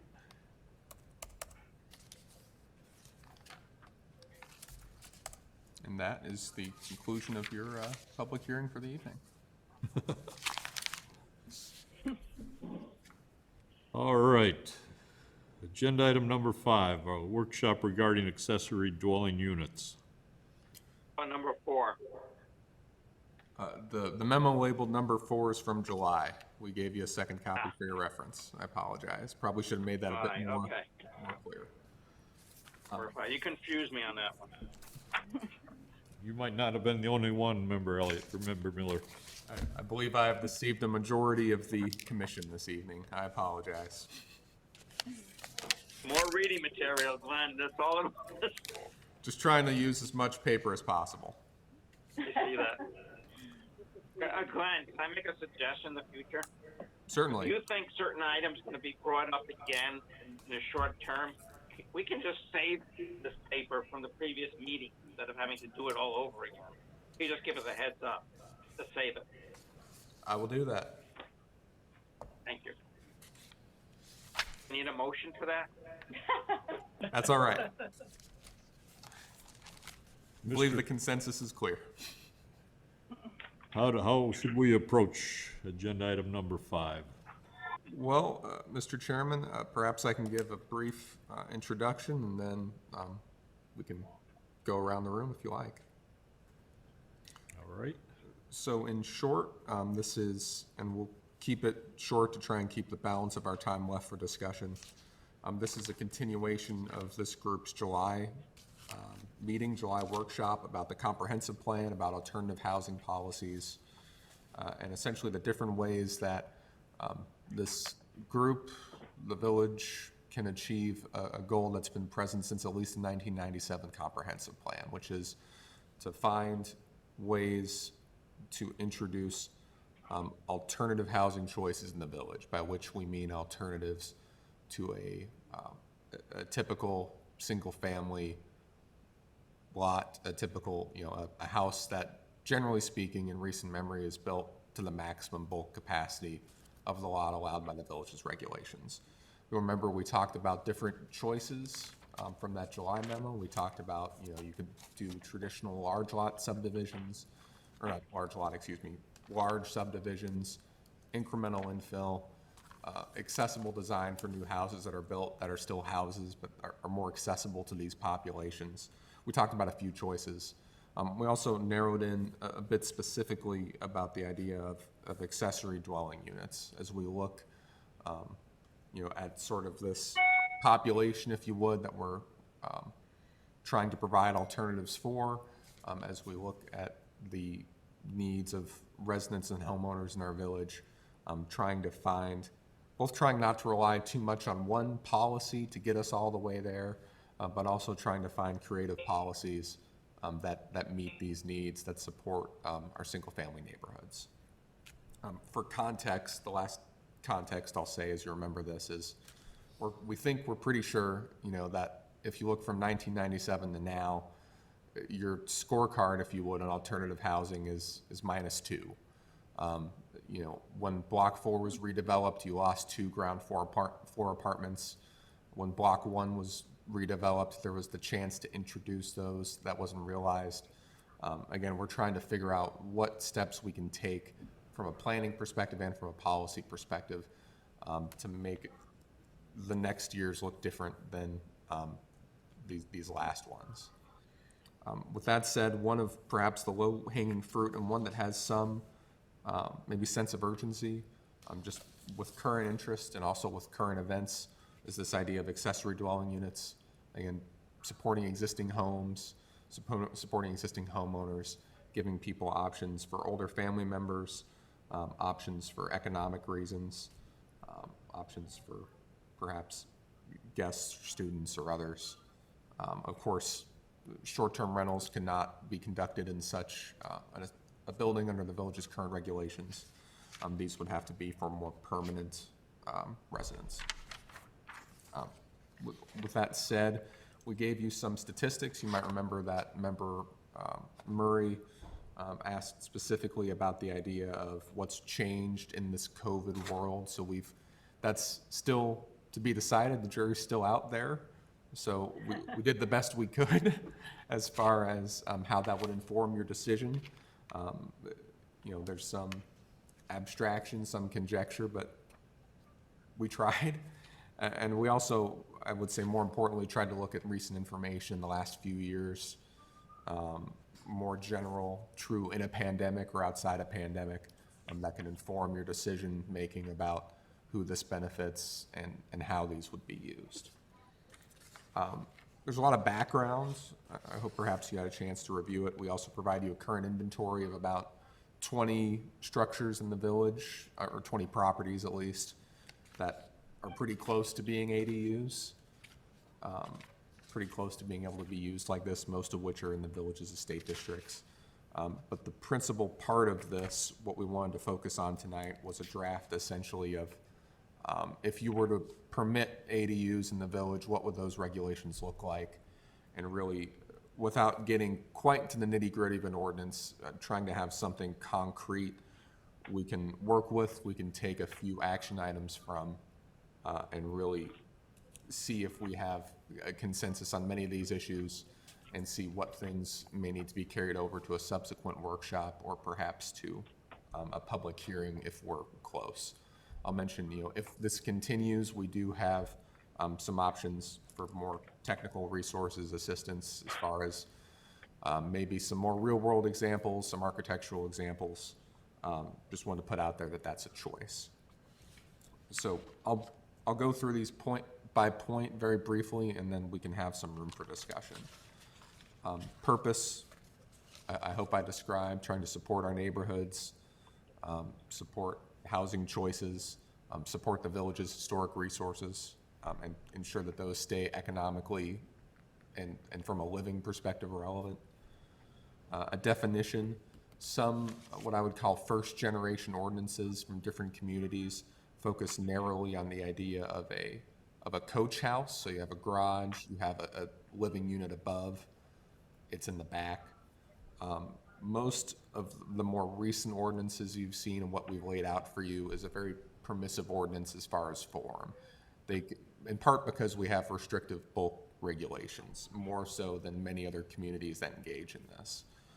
So it can be part of the structure, like a basement. It can be an addition with separate access. It could be a detached structure in the back, trying to allow all of these different configurations. From a size perspective, it would have to be 2 bedrooms and would have to meet certain criteria around an accessory use. You get 1 to a zoning lot. One of the discussion items for the PCZBA, if you want to circle this, is would a higher limit be more appropriate in the estate districts? Some estate lots have multiple, we think. And if so, what would those be how would those be reviewed? Come back to that. Maybe a little counterintuitive. Typically, an accessory lot has to be accessory to something. In this case, certainly if you tear down your house, it may be undesired that you would be forced to tear down a separate, perfectly good structure. The reverse of that is we think it's very unlikely to happen, a very niche situation, but at least since I've been here, we've actually had one example that could have come true in this world, which is forget demolishing the house. Could you build beforehand? That's interesting, and we didn't want to foreclose on it completely. Can I, Glenn, I'm sorry. Sure. Can I ask a question at this time. Rather than you going through all 3 pages of these detailed regulations, which probably in and of itself is going to take a half hour, and we're going to have to go back and discuss every one of them. I'm kind of thinking that we might make more progress if we try to reach a consensus on each regulation as you work through it, rather than doing it twice, if you will. Certainly. Just throwing that out there. I don't know what the other members think, but the chair. I was going to pick up speed as we went. I was trying to introduce and talk regulations at the same time, but if we'd like to get consensus as we go, that you may be a better judge of that than I, Mr. Russell.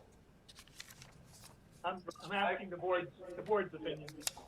George, I completely agree. And Glenn, I think this is foundational in terms of a framework for a workshop. I think this is just excellent work, because I think a lot of times we get an ordinance put in front of us and no one has the context or explanation for what it is about or what the issues are. How you put this together kind of in point by point area and describe it, I think it's fantastic. I got to tell you, gives us what we need to understand the scope and the issues. Although I do agree with George, I think we ought to just go one at a time, talk through them, see if we have consensus, and just check them off box by box.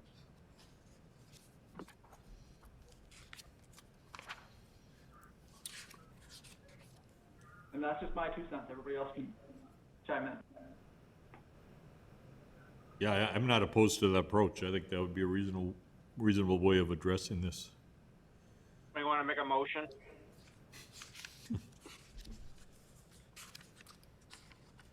So Glenn, issue 1. Yeah, so I guess maybe we go section by section. So the purpose discussion, everyone comfortable with that? Thumbs up? Yes. Yes. As far as definition, again, I think the key point there, these different forms, any opposition there or any different thoughts, ideas? I like it that it only has 2 bedrooms. I think when you get more than that, you start to talk about almost like a multiple residence kind of thing.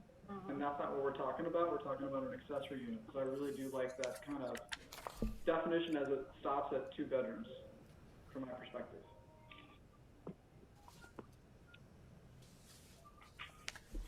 I will say too, you do have some example plans if that's helpful to you. I went and looked at a lot uglier example plans, to be honest with you. If I ever need a podcast, critiquing bad architecture maybe is my second calling in life. But these are okay. Maybe not too Lake Bluffian style, but gives you, especially from a floor plan perspective, an idea of what people do. Clarification, a lot of was mentioned here about pool houses. Are we talking about making pool house into an accessory dwelling as well? I don't think you're talking about making them into an accessory dwelling, but the regulations you're putting in place here, they don't mesh well with those. You probably need to adjust those along the way. We're not talking about specifically pool houses as part of an ADU at this point. No, not necessarily, but having I was both a little sets in the books would be difficult to navigate. Okay.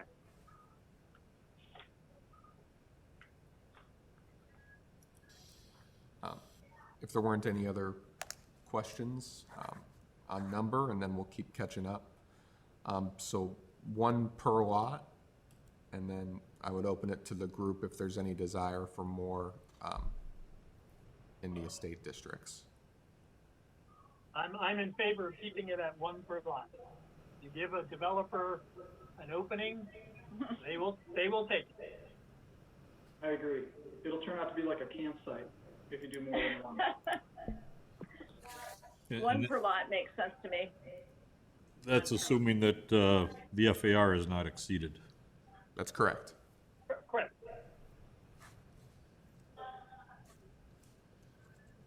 Okay. As far as, and we're almost caught up, so establishment without a principal use, open to the group's opinions there on if we've hit this right. I'll tell you, that was the one that I struggled with the most, only in that it creates a lot of complexity in the next one. It does. So, I don't know. I think it almost would be rather to keep it as the typical cannot exist in the absence of a permitted use, and maybe somebody can come in and ask for a variance otherwise. Because I'd hate to have all these complicated regulations to deal with someone who is trying to tear something down and keep something else, and then they can kind of find a loophole, and we got to have all this, verbiage to deal with that. I would just say it can't exist without a permitted use. I guess that's what it's called. That'd be my inclination, just to keep it simple. I agree. Go ahead, George. I agree with you, Dave. I have a big no written this to the suggestion that we allow accessory dwelling in the absence of a principal residence. It's very awkward, and it would be such a rare case anyway. Someone ends up with a special circumstance years from now where they need to replace an existing home, and there's a nice accessory structure in the back, and there's certain circumstances, then you vary it for that unique circumstance rather than allowing accessory structures to be constructed first. What happens? My point addresses what you just said, George.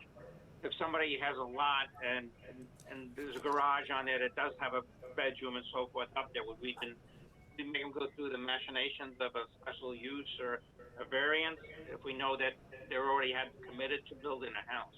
Is it worth it with those regulations in that strictly? Something, not to jump in too fast, but if I detect where the group's going, so as an alternative, we could strike this, we could strike the other sections that hinge on this, and you can just say that, you demolish the principal structure, you have 12 months to build the next one, something like that. And so that at least makes sure you would only have edge cases that would need a variation. That makes sense. Or could use the accessory structure, could you use the existing structure for up to 12 months?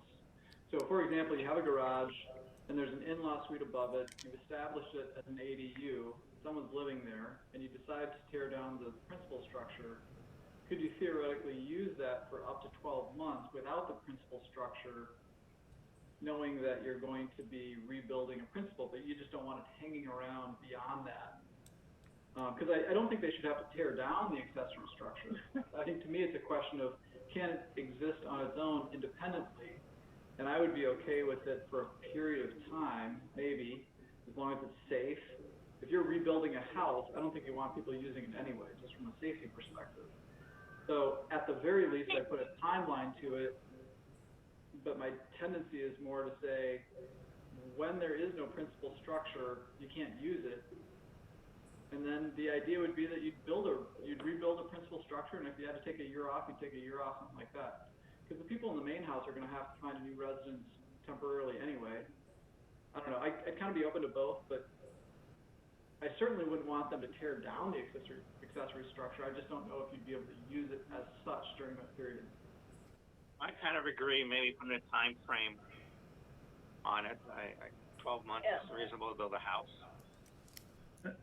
So if I may, I think one of the issues and why this concept comes up is there's also another issue, which is you tear down the main house, your accessory structure becomes the principal structure. So if you're sleeping in it, living in it, cooking in it, bathing in it, you tear down the big house on the lot.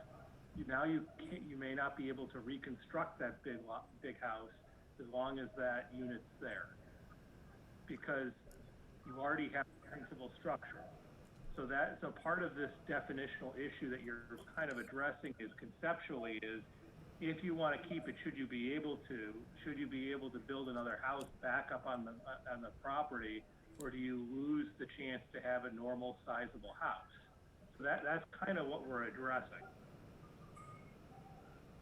But then couldn't you craft the language where you have an existing accessory structure and an existing home? And that's what we're talking about here. Then you tear down. Can't you craft the language to clarify that was an accessory structure and will be considered to be the accessory structure on the lot, and leave it at that? I don't think anybody's talking about an empty lot where we're just going to let somebody come in and first build an accessory structure, an ADU, I mean.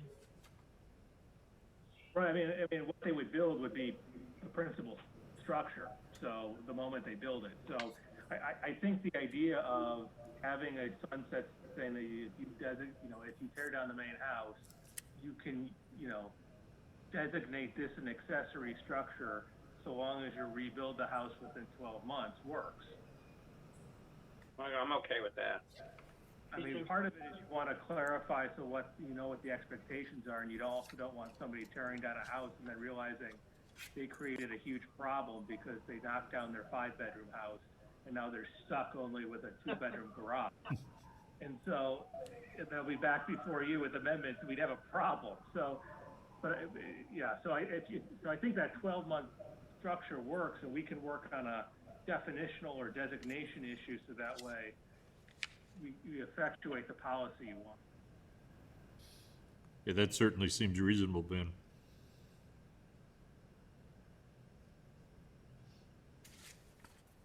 Any other comments on this?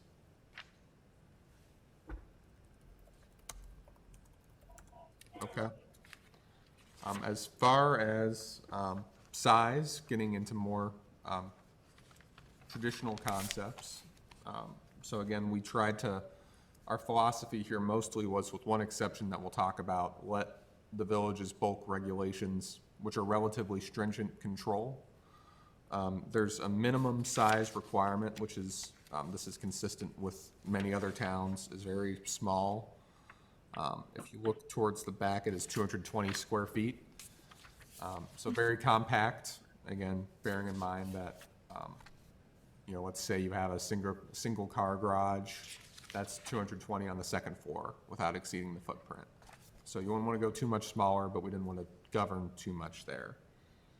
On the maximum size, probably the most important size requirement here, it would be the most restrictive of a few different criteria.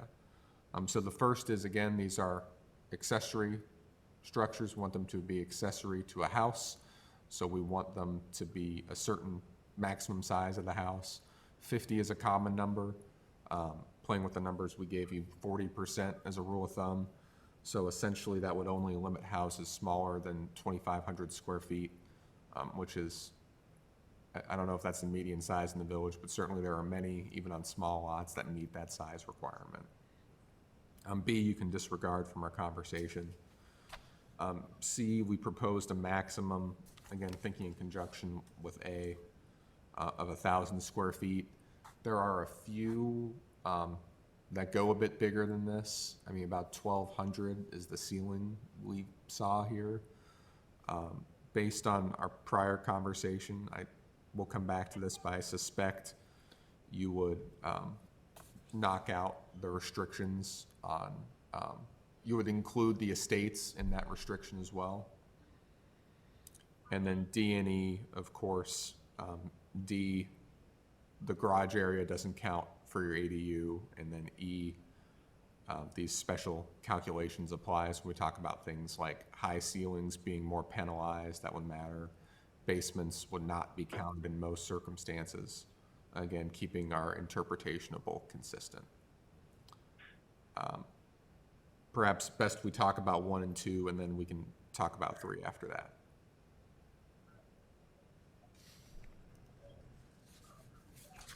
Does FAR come into any of this on a lot size? Yeah, so you'd have, this would, in most circumstances, count towards FAR. And so you would essentially be trading part of your main structure for part of your accessory. The 2 exceptions to that I'll note. So the first is our FAR rules do have a bonus, an exemption for small detached structures in the rear of certain small lots. These would qualify for that just the same as a shed or a garage would. And then the second is potentially you could have, I can't tell you I've seen an example, but potentially you could have a use of basement space that would, expand that floor plate without adding to FAR. I guess floor plate's not the right term, but the livable area.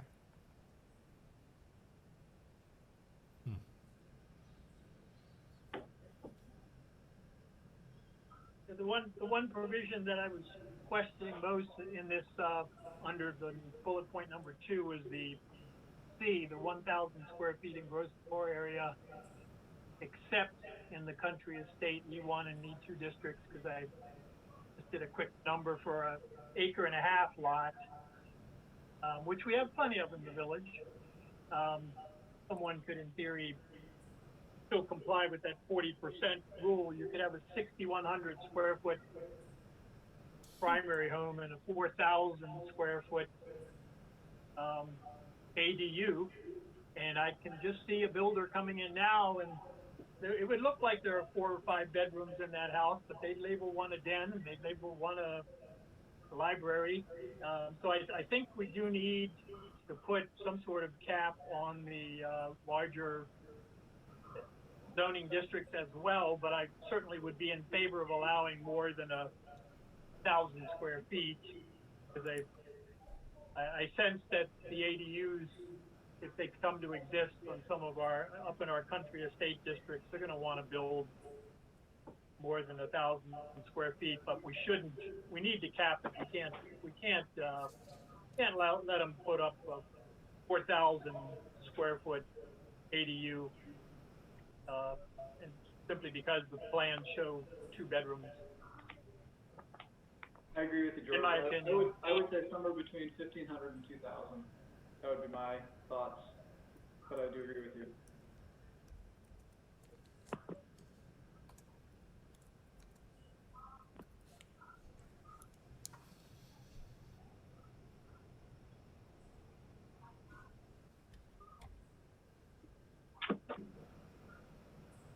Well, maybe a reasonable approach would be 1,500, at least for the purposes of a draft. Certainly we can do that. I think we can, when we come back with that number, I don't believe any of these exceed 1,500 square feet, but we will double check that as well.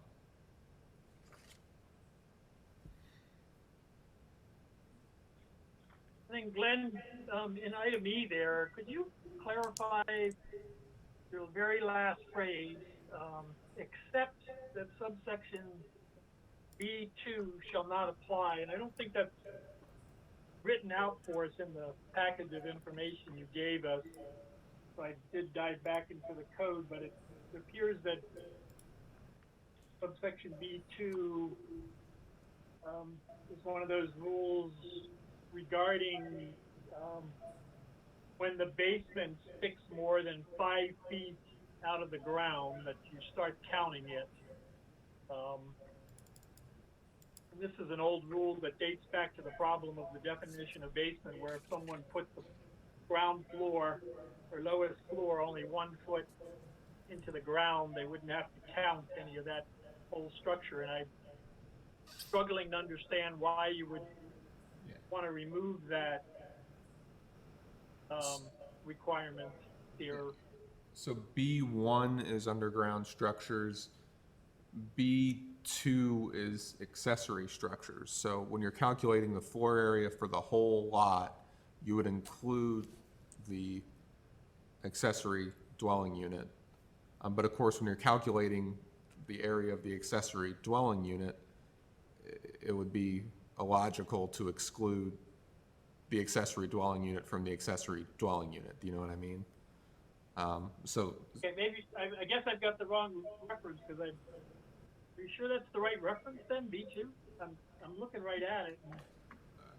Yeah, I'm not sure. I'll share my screen and I'll highlight it for you. So B, special gross floor area, and then 2 accessory structures. Special,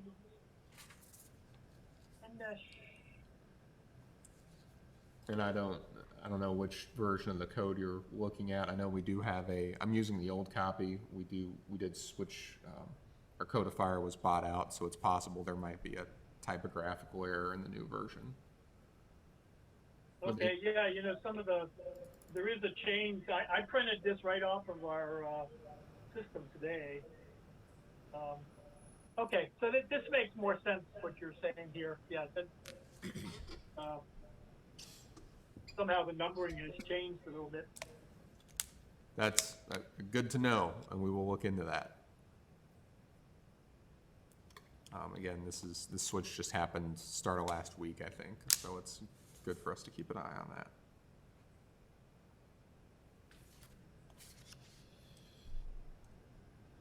If there's no other comments, 3 is a little different concept, but I think is simple, which is there are many lots in the village that are non-conforming. There are many structures that are non-conforming. Ordinarily, a change in use would not be kosher, but provided that you're not further expanding any non-conformity you have, we think it is good to make clear that you could, if you have it on the lot today, you could repurpose it if you wanted to.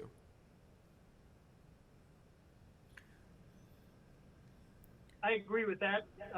I don't agree at all with your commentary opposite that, where you say we do not expect that most homes in the R1 through R6 districts will be able to build an ADU absent a conversion of an existing structure, remodel or reconstruction. I would wager that chili and a cheeseburger I was talking about earlier, that in all of the terrace areas, the north, east, and west terrace, that probably 70% of those lots are way under what the FAR allows. Those are larger lots over there, and the homes are, generally still run pretty small. And so I'm thinking overall in the R1 through R6, probably 50% of the lots. Certainly more concentrated on the west side would be able to build a detached structure in the rear yard. It's just my opinion, just so that members aren't thinking something different. I don't know if you were really thinking about the terrace areas when you made that comment. I was thinking about it in conjunction with the height discussion on the next page for some of those ranches. Certainly the 2-story buildings and the terraces probably don't have that problem. So I would give you that if that's, would you like the cheese dog or the cheeseburger first? I'll take the chili first. If an individual has a 6,250 square foot lot, no structure on it, conceptually, they could then build a 1,500 square foot main structure and a 1,000 square foot secondary structure? I have to work out the FAR calc on that real quick. I mean, for sure, you're limited by 40% of the principal residence, so that takes your accessory down to 600. So you're at 2,100 altogether, and you could keep playing with the balance. You can make the main house a little bigger, and you can make the Okay. accessory bigger. You can sort of nudge your way in there. I suspect, Chair Peters, you've been working with us long enough. You probably know the magic number by heart, Yeah, but I will confirm. 6,500. 6,250, No, 6,250. Excuse me. I think it comes out to 2,500. As a Yeah, commission, but the accessory can only be 40% of the principal. So if the principal is, you said 1,500, Gary? yeah, then we'd be at 66%. Then it would be 600. Yeah, so you can sort of climb your way back into taking the full FAR. So you could, I don't know how to do the math that fast, Okay. but but if you were at, say, 1,800, you did 40% of that, you'd be just over 7. I mean, obviously you'd have a problem, so if you're at 1,800, you could max at 700 for an auxiliary structure. yeah, that would be right about on the nose. And do we as a commission believe that there's the possibility that there would be a considerable number of these sorts of structures? You know, if you had an open lot, so to speak? I mean, I would respond to that in a few ways, right? So one, change doesn't happen all at once. You know, you do have the opportunity, like we just saw, to monitor it, and you have the risk that you might get something undesirable on the way. But if the worry is just the numbers, I would be surprised. Love to be wrong. I'd be surprised if you saw more than 2 or 3 of these a year in a good year. Now, on the one hand, that's a slow pace of change. On the other hand, if you think about, if and when does the next building boom come? I'll be optimistic. We'll say when in Happy Lake Bluff. Hundreds of houses reconstructed between 2000 and 2007. And let's say 10, 15% of those, a very low number, have accessory dwelling units. The downside is you are talking about a real change then. You're talking 30, 40, 50 of these. But also the upside is you're talking, if you're thinking in that goal mindset, you're talking 30, 40, 50 of these, which is, that's, let's say 50, you're talking,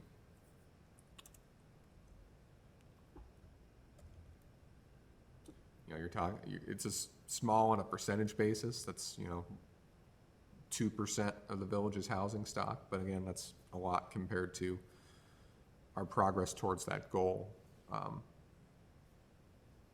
What could have happened in that period of time? Right.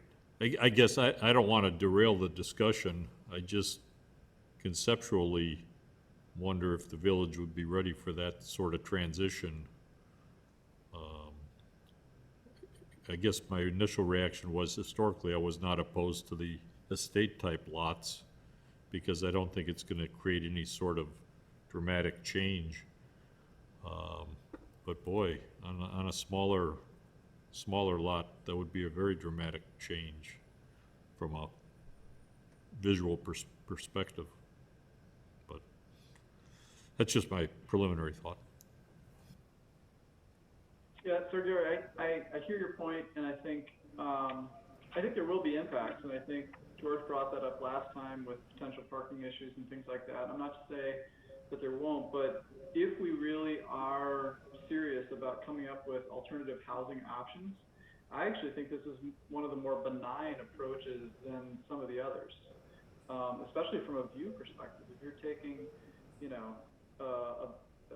a garage with a second story to it, it's almost, I don't want to say invisible, but you compare that to some of the other potential options that are on the table for development, whether it be in the CBD or otherwise. I get your point. It is a big transition, but I think it could be pretty benign compared to other approaches. And frankly, I don't know if the people that want alternative housing are going to want to hang out in the estate area anyway. From a transportation and access to services and amenities, it's pretty far removed. So I think there's, pros and cons, but again, like your opinion, my opinion is I'm okay with it, considering that there are going to be benefits and some issues too. Oh, no, most certainly, David. Just trying to look at perhaps that worst-case scenario depending on one's perspective. But Yeah, Gary, I'm worried about that exact same worst case scenario where developers are almost building,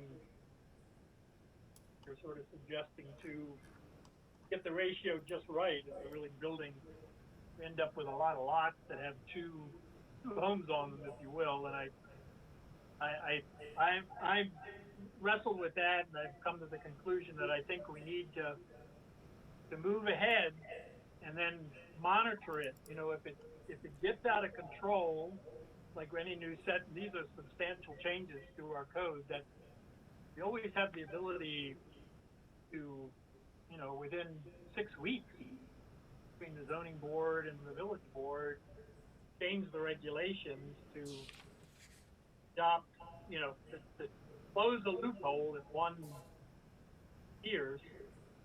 So I agree with you, Gary, but I guess I'm willing to take that risk because we're never, I don't know how we get at the alternative housing option other than something like this. no, I appreciate that, Member Russell. I just wanted to raise the issue from a general discussion perspective, and at least it's on the record, so to speak.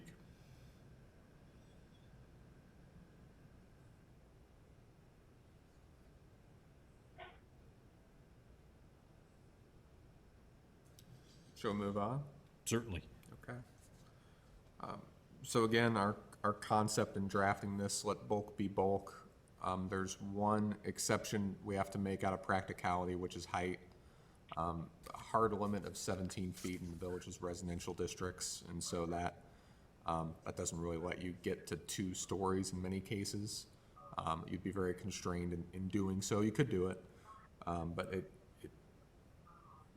you're talking about very shallow rooms, or you're encouraging box architecture, which I'm a modernist, I'm fine with. That's not exactly like Bluff style. And so we've given you what we think is a very minimal adjustment to our height rules that's pretty narrowly tailored to this particular building. So the 4 parts, right? So the first part, the mean height. So instead of looking at just most of our height regulations look at the ridge.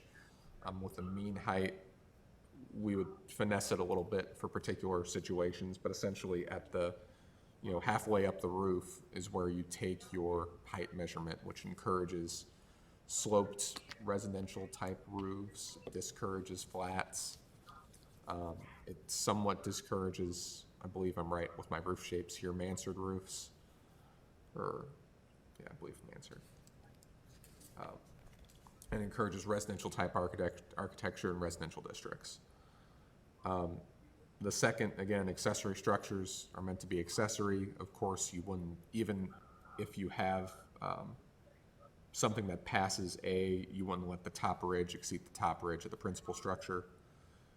We know Evanston actually recently got rid of a similar provision because that keeps you from having a coach house with a ranch house in the front, which is interesting to think about. So we put that to you to think about as well.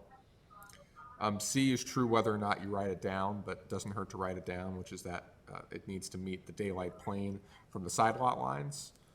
And then D, usually a accessory structure can be pretty far back on the lot. If you're going up in height, we wanted to make sure it wasn't that close to the side of the lot. And so we would take, just for these particular types of structures that can exceed the height limit, you would take the daylight plane off the back lot line as well.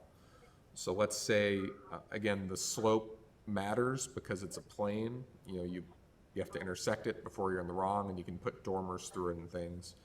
But let's say you're talking about a structure with, a mean height of let's just say it's a box and it's 20 feet tall, which is simple to think about. The daylight plane is 12 feet and then 1 foot up for every 1 foot in. So you're talking about an 8-foot setback from the rear lot line, which is a bit over what's there already. The taller you get, the further back you have to go up until you hit that limit.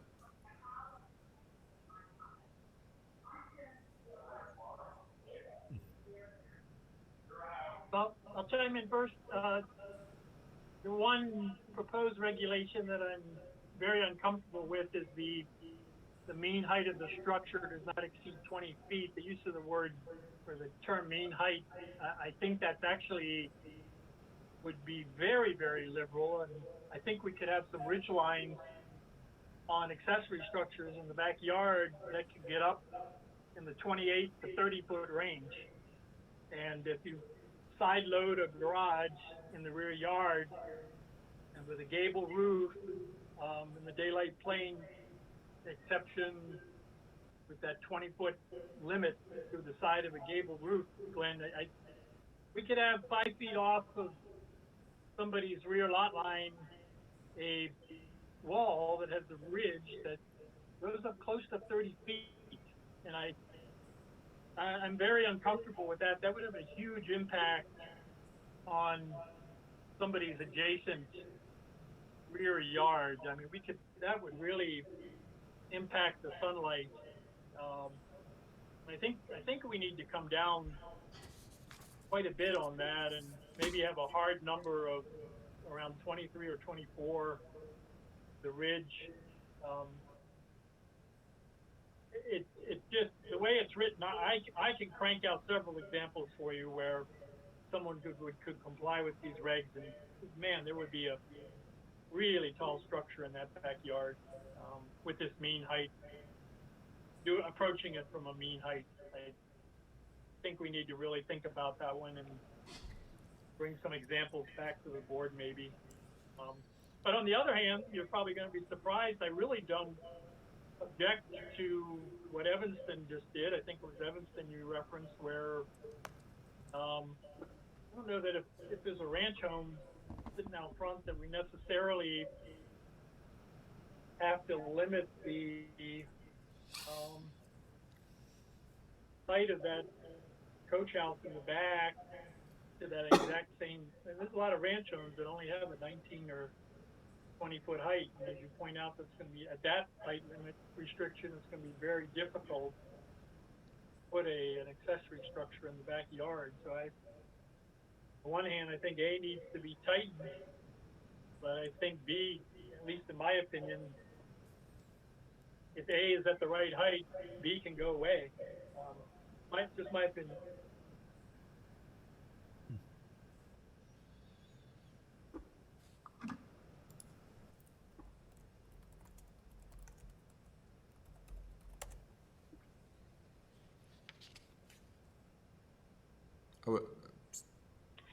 Certainly, I'd look at it a little bit more, but a 24, I think, makes sense. So go ahead, Member Ryder. Yeah, rather than B going away, might you have a mean height of 20 and the ridge no higher than 24 to meet George's concern? I think we'll run some examples out as George suggested, but I think that's a perfect solution, somewhere in that 24 range. I'd want to look at some different, George, separately I need to connect with you on which roof shapes you were picturing, because I did a couple on the back of a napkin, and I suspect your engineering talents, or maybe perhaps more creative architecture, you're almost certainly right on it. But I want to see those, and then we'll compare a couple options. But in that 24-foot range, I think is perfectly consistent with some of the other ordinances we saw.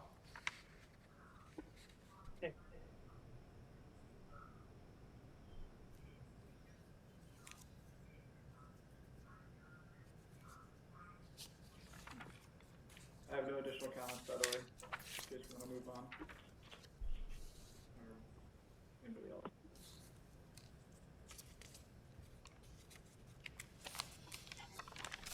Okay.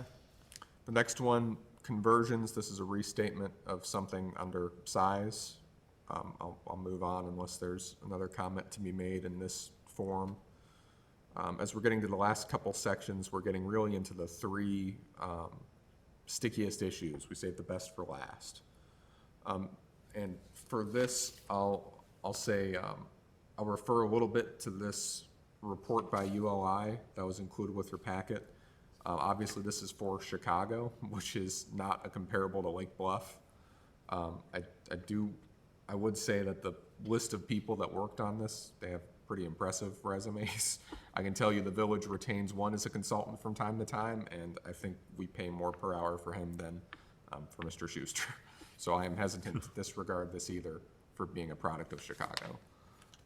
With that said, these three sticky issues, do you rent them? Do you make them a special use? And how do you handle parking? The first one is, do you allow them to be rented? You know, I think there are two very good viewpoints on this issue, right? One is a single family home is a single family home. That means not two homes, and that means you don't allow them to be rented. What we've seen in the more recent generation of ordinances on this subject is thinking of a few things. One, if you make it so it can only be used by the same family unit, you potentially that's a disamenity, right? Potentially you are a new purchaser of the house and you have many fewer options as to what you can do with it. You can't really have someone live there. It becomes I think a she shed is the contemporary term. Or, you know, you're much more limited in how you could use it in the future. I really thought the she shed joke was going to get a couple laughs. The second, it's difficult to enforce. Glenn Cole, I really don't want to have to go and stick my head up into your garage every year to make sure you don't have some college kid trying to live underneath the stairwell. I say that again to be humorous, but also that these creating licensing regimes and things around these gets difficult. Some people perceive it as an intrusion. And then finally, part of, you know, what we hear when we look at the literature is that people, yes, they want they want a place for grandma to live, but also some people look at the economic benefits, right? They look at, I hate to feed the beast, as it were, but I have a property tax bill, and how do I help pay for it? And of course, renting is one way to do that. Some would argue that, you know, the first person that's going to be inconvenienced by a bad tenant is the person that lives right there. So we've crafted for you a very narrow rule that tries to balance those two viewpoints. We think it's unique to Lake Bluff. I'm not positive. Again, usually you either see same family unit or no restrictions at all. What we've crafted here for you is just something that tries to keep that single family concept. So the owner has to live in the principal structure, or maybe they live in the accessory structure, or maybe you lease the thing out, and you know the less you aren't going to be able to lease that second unit out separately. Then it's just turned into a duplex. But you know, if you have that framework, you preserve this accessory viewpoint, you preserve an owner having some skin in the game, as it were, and we hope it is a balancing act to some of the conditions, the considerations that are a little more unique to Lake Bluff. Hey Glenn, can you clarify what the minimum requirement is to be a renter that's not considered to be a short-term rental? Is that 1 year, 2 years? Yeah, I'll give you two definitions. So to be a short-term rental, which is prohibited, I'm not sure if it's 29 days or 30 days, but essentially 1 month or less is outside the bounds. Over 1 month is lawful. I would also say, if you're curious what constitutes a family unit, that's not as absolute as you think, but it is somewhat absolute. So you have two or more persons related by blood, marriage, legal adoption, or guardianship. So two or more, important. Or not more than 4 persons not so related. Okay. So And a little bit of prior, gray. Go ahead. okay. And prior to the short-term rental policy, pilot, that whole thing, I know we didn't really have specific guidance on rentals, but was it considered to be about a month, like you said, or did we kind of consider rentals to be a year, or was that really the problem, is that we just didn't have specific guidance on what a rental was versus a short-term rental? I will let the village attorney speak to that a little bit more in depth, but essentially, for us as a municipality, it's very rare that we would be involved in rental relationships. That's a normal and customary part of home ownership, property ownership. As I understand it, courts usually tend not to like us interfering in those, although of course we may have tenant protections, or we may inspect rental properties to ensure they're safe. Mr. Schuster, perhaps you might want to give this a better treatment. Prior to the short-term rental discussion and debate that we had, part of the issue was we really didn't have any treatment of it in our code. So we talked about single-family homes and so forth in our zoning code as uses, but we didn't have any provisions that really addressed it. So the question was, one of kind of ambiguity is, did we prohibit it? What was it? You know, is it a single-family home usage if it's being run as essentially a bed and breakfast, so to speak, or a hotel? So that's why we decided as a village to define and create, you know, definitions. And the 30 days is kind of what's been put in place. So that's kind of where it was really the advent of this distinguishing between how long you rent. Now, when you get beyond the 30 days, and you know, I haven't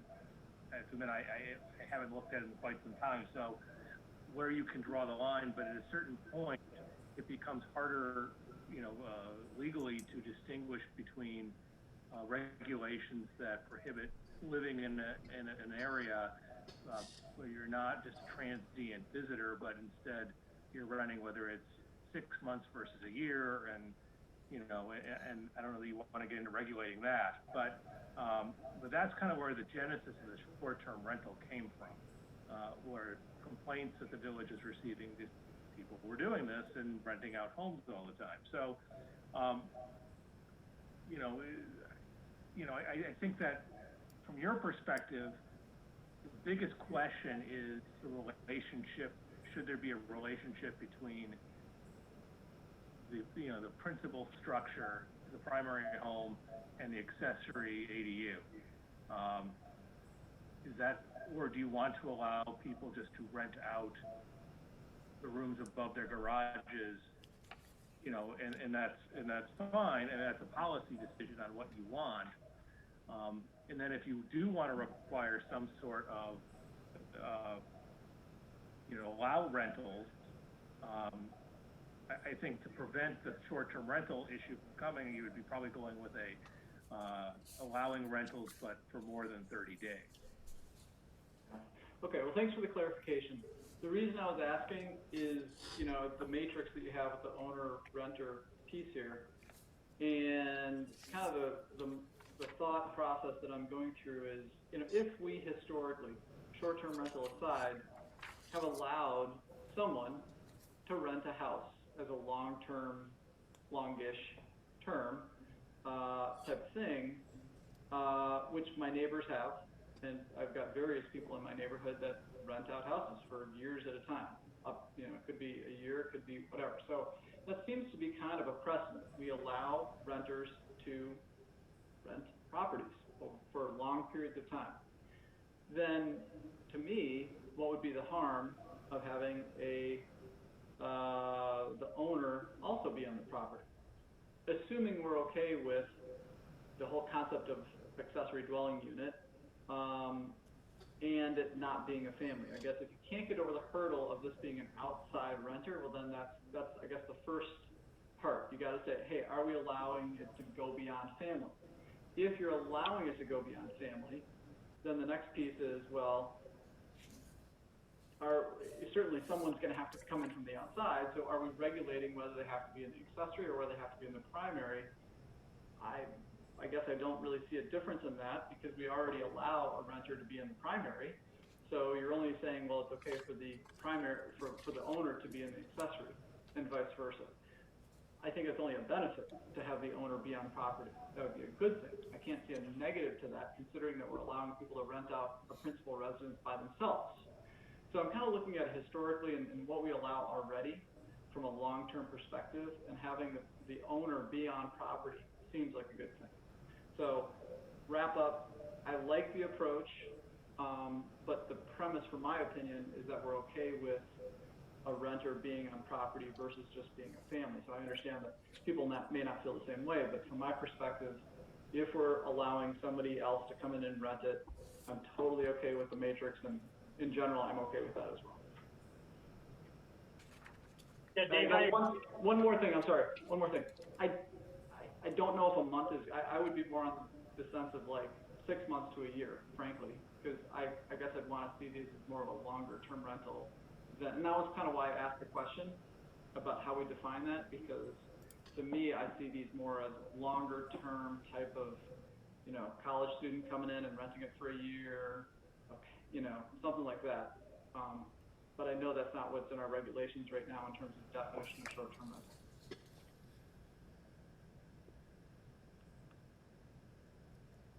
Yeah, Dave, I agree with you, and essentially you're saying that you agree with what with Glenn's draft here for ownership and rental. I think it's a good place to start. I would not be in favor of a rental of both the primary and the ADU being completely separate people with the owner not involved at all. That's getting more into a situation that I think Chair Peters is worried about, where developers are coming in and redeveloping property and constructing 2 living units on one parcel and then leasing them both out. I don't think that's our primary focus here. So I'd be in favor of going with what Glenn's drafted as a starting point, and then also, yeah, I have no objection at all to having a minimum rental period that certainly exceeds a month. To agree, and I think 6 months is a good start if we had to put a date down. I agree that both the owner should be somewhere on the property.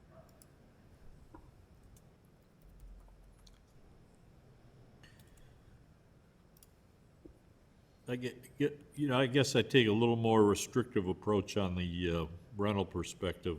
I guess I'd be a proponent more of the family member type approach as opposed to unrelated renter, so to speak. But that's just my personal perspective. I think the way that Glenn, you've drafted number 2 is going to be the model for the way other towns do it. I think it's a very nice balancing act between the no restrictions at all and then the heightened restrictions. So I'm in favor of the way you've drafted number 2.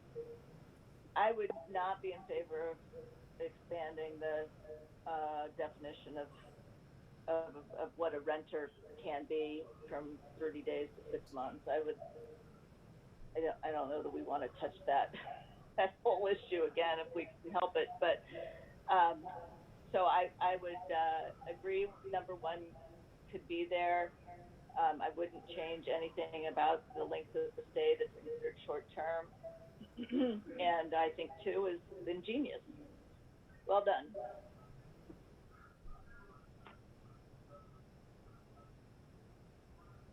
Thank you kindly. Well, I will just add that if there is consideration of changing the period from 30 days to 6 months, it's something I want to research figure out.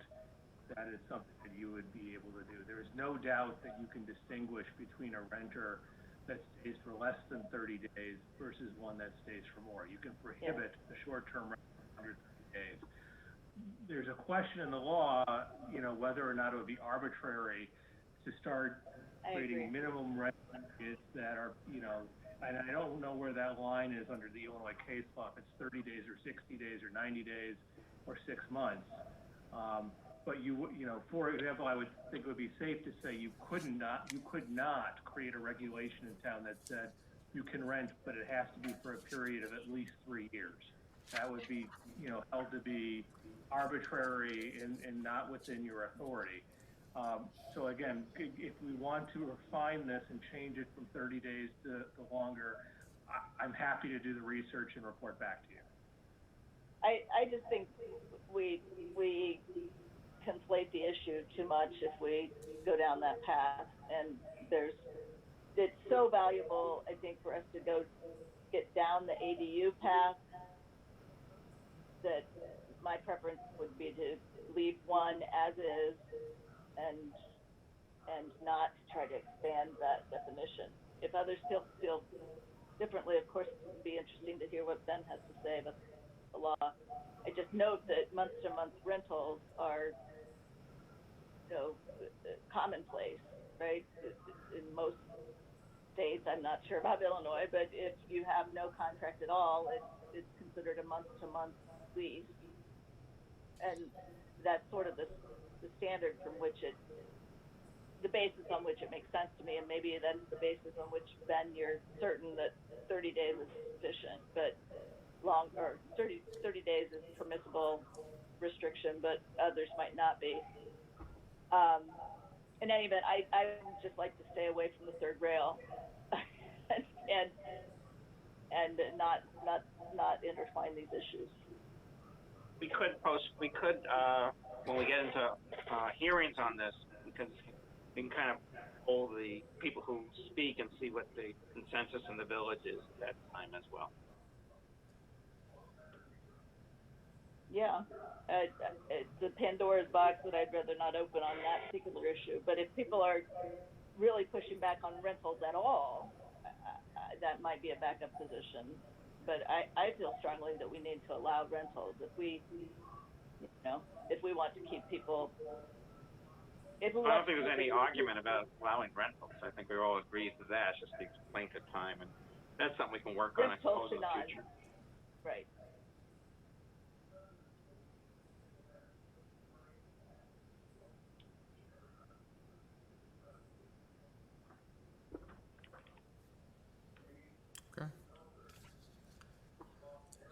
Moving down, a couple easy ones. We do some definitional cleanup. Again, we think some of the regulations you have around pool houses are too close to incompatible with this, so you would probably strike those and more or less let these regulations govern. We'll look at that as we get closer to a hearing, but probably the only practical effect is that you couldn't have a pool house and an ADU. I expect your pool house would end up counting as your ADU if it had the elements of an ADU. So just understand there would be a little hiccup there with your existing rules. For home occupations, right now the occupation has to be conducted within a principal dwelling. We would strike principal, so it would just be, within a dwelling unit. Again, you still have rules about how many visitors, storage of materials, and so on that should still govern that activity well enough. I would say anecdotally, I think our home occupation rules work very well. I don't think this would upset the balance there. The last two, again, sort of these sticky ones. Actually, I guess going to my comments, I'll back up a little bit. So skip probably the most important one this group will talk about. So accessory dwelling units, how do you regulate them, right? Which districts are they permitted? Are they special, and so on? What we've drafted here is thinking that bulk is bulk, and thinking of the locational restrictions you have, and especially thinking that some but not all of these living situations could be accommodated, but maybe not with the same comfort or the same privacy. What we've presented to you here is just the idea that you would start with them as a permitted use. What that really comes down to is twofold. So the first, I'll read off that UOI report. The approval process can be difficult to navigate. It can be expensive because it typically requires professional assistance. The outcome is inherently unpredictable, which can be a significant deterrent for many, especially for homeowners and smaller scale developers.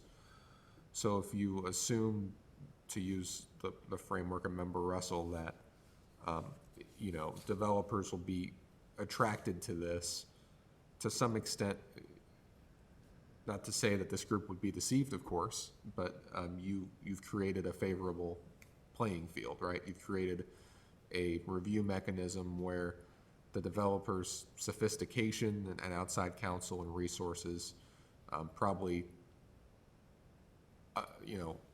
surface level would give them a better shot of success than a homeowner. Although certainly a homeowner, I'm sure, would have more sympathetic arguments. The other is just a little bit of the character here in Lake Bluff too. How do I phrase this? I guess for me in drafting this, I look a bit to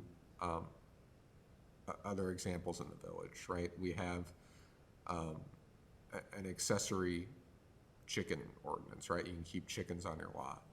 And there have been people that have not been interested in pursuing that for a whole $50 fee, just because they don't want to go through a public review process. In our short-term rental conversation, you'll remember there was considerable discussion about making those a special use. I believe this committee recommended that. And from some of the conflict at the board level, there was hesitation about doing that, and ultimately an administratively driven process. So that's, as we think about that landscape, again, this is personal, at least in the time since I've been here, that's the basis of the recommendation.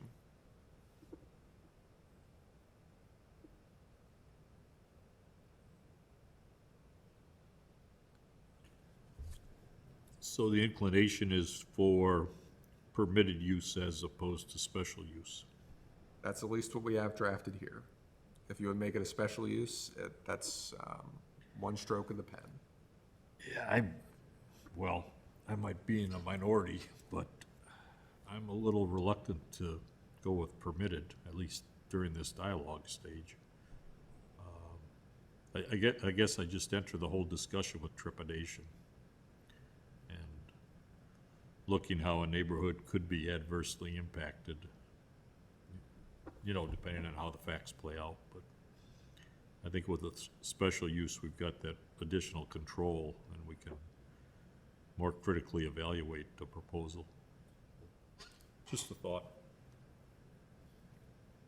I tend to agree with Chair Peters, at least initially. We can always come back to the issue if we find it's relatively easy to do. But I think more eyes on when we first start this process is probably a positive rather than a negative. I'm in agreement.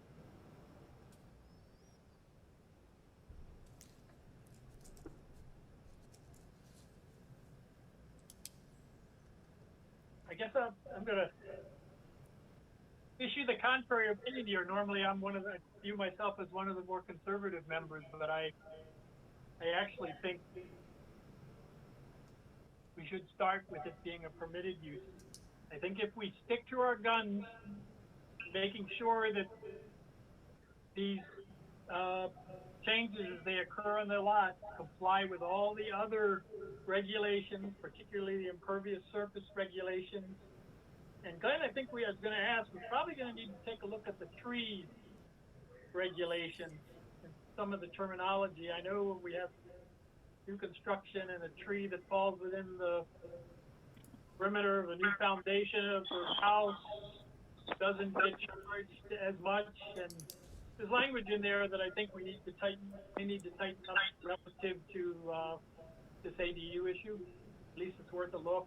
Same thing with the whole issue with the water water billing, and will there be two separate services, or is all the water going through the principal residence and it's their responsibility to meter the use in the secondary? You know, that needs to be shaken out too before we put this in the law. But I would hope, I'm approaching this that if we remain silent on all the other issues in our zoning regulations, all of our bulk controls and lot surface area controls, that the intention is to hold the line. And we're not gonna come back when someone says, well, I've leased this out, my space out to 3 students, they all have cars, and therefore I wanna build 3 extra parking spaces in my backyard in my 50-foot lot. That's where, if we don't hold the line there, then this is going to go sour on us in a real hurry. I completely agree with you. I think we really do need to be vigilant on the impervious surfaces. That is the last thing this town needs. So, but I believe it ought to be a permitted use rather than a special use. I think to the point that Member Miller made, you know, we can come back to it if we need to, but I think with all of the other restrictions, bulk being bulk, the parking regulations being in place, that it makes sense to have this as a permitted use rather than a special use.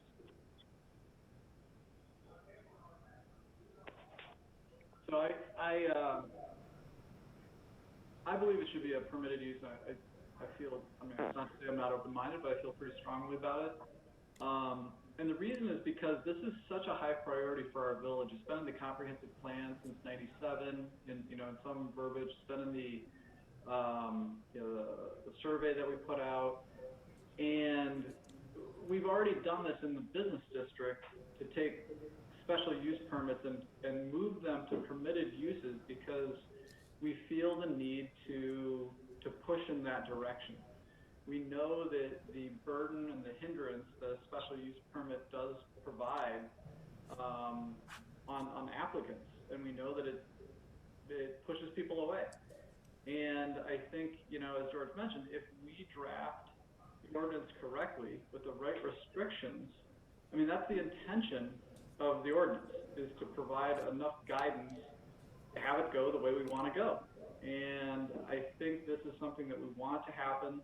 And by making it a special use permit, especially for people, that have existing type situations, they're not going to want to go through that process. And I think this could be a great benefit for our town. And I think if we put that hurdle on the applicants, it's just not going to move in the direction that we want to go. So I think it's on our shoulders to have the ordinance drafted and all of our other ordinances drafted to have it done the way we want to have it done, with FAR and impervious surface and light plane and all the rest. Because I don't see this any different than any other house going up. It's just how are you using the house? So I don't know. That's how I feel. I mean, again, open for discussion, and this is a workshop. I'm sure we'll get more feedback from the public once this becomes a public hearing. I'm definitely interested to hear on that too. But I think this is something that we need to move forward with because it's been a priority for the village for a while. I agree. I'm in favor of making it a permitted for all those reasons. And I think there are so many hurdles that you hear in town that the bridge too far or the expense of it, and it causes pause and then things don't happen. And I think if we're really going to do this, we can guide along with our plan, well planned out. So I changed my vote. Makes a lot of sense what you all said. So sorry, Gary. I'm going to back you this time, but sorry about that. I'm glad I'm not the only one changing my vote tonight. No, it's important to have an excellent dialogue and excellent discussion and, try to reach a consensus as we can. One other question, changing the topic focus to the parking. Ben, that regulation that maybe you had a hand in with Glenn, page 8 of 10 there, fifth or sixth bullet point down, 10-5-12. That was my very next topic. Oh, I'm sorry, I'm getting ahead of you. I thought you'd whiz through those real quickly. No, please go ahead. I'm happy not to talk for once. I know we've talked about not requiring any additional parking, which is basically what this says, but I'm wondering if there shouldn't be some language that the village isn't under any obligation. If no parking is provided, it's not a little more clarification that this doesn't give someone moving into an accessory dwelling unit any right to say, because there's the owner of the principal residence who said there's no room on my driveway, that gives them a right to go out in the street. I know he wouldn't have that right, but I'm just wondering if we somehow can't clarify that a little bit further. I'm a little uncomfortable with the draft the way it is. But I mean, you could just, I don't know how much. I don't know if I have a specific suggestion, but anyway, I'm just throwing that out. I mean, you could just. When we get to the drafting of an ordinance, we can certainly look at that and see if there's when that section is drafted, if provide an illustrative point that, if there's insufficient parking, there'll be no right to park in the street or off-site, or something to that effect. But we can look at that language when we get to it. Okay. This is putting a lot of pressure on you, because if you draft this correctly and it flies through the approval process, Elrod and Friedman may feel that they need to change the name of the firm to Elrod, Friedman and Schuster if this becomes the model for the North Shore. No pressure, though. The pressure's on them, because I'm going to write you a good ordinance. So.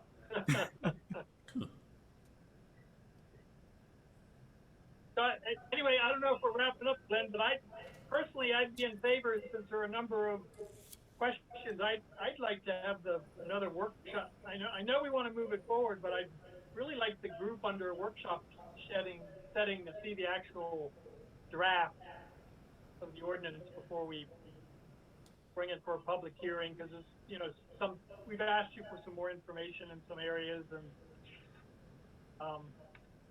that's just my thought. I just think it's easier to work through the process if we're all of one mind with the final draft before we have a public hearing. Yeah, I would echo those comments, George. I think we've made tremendous progress tonight, but I would not want this to go out as a public hearing at the next meeting. What I may propose is we can bring you a revised draft. Two things to think about. So one, I know that the village administrator on Monday night, as part of his reports, includes committee business. So he will report briefly on this group's discussions on this topic, make sure everyone's aware at the board level of what's going on. And then second, perhaps, since there are architectural questions, if the group agrees, when we have our next discussion, perhaps I can circulate this draft with a good amount of time in advance to the members of the Architectural Board of Review, many of whom are residential architects, and we can see if we can get some participation, feedback, what have you, from the members of that body. That sounds like a good course of action. Sounds reasonable from my perspective.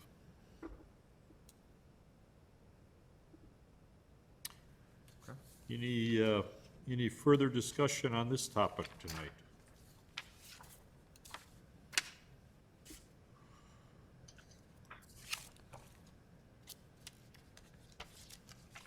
Hearing none, where do we go? Agenda 6, committee report?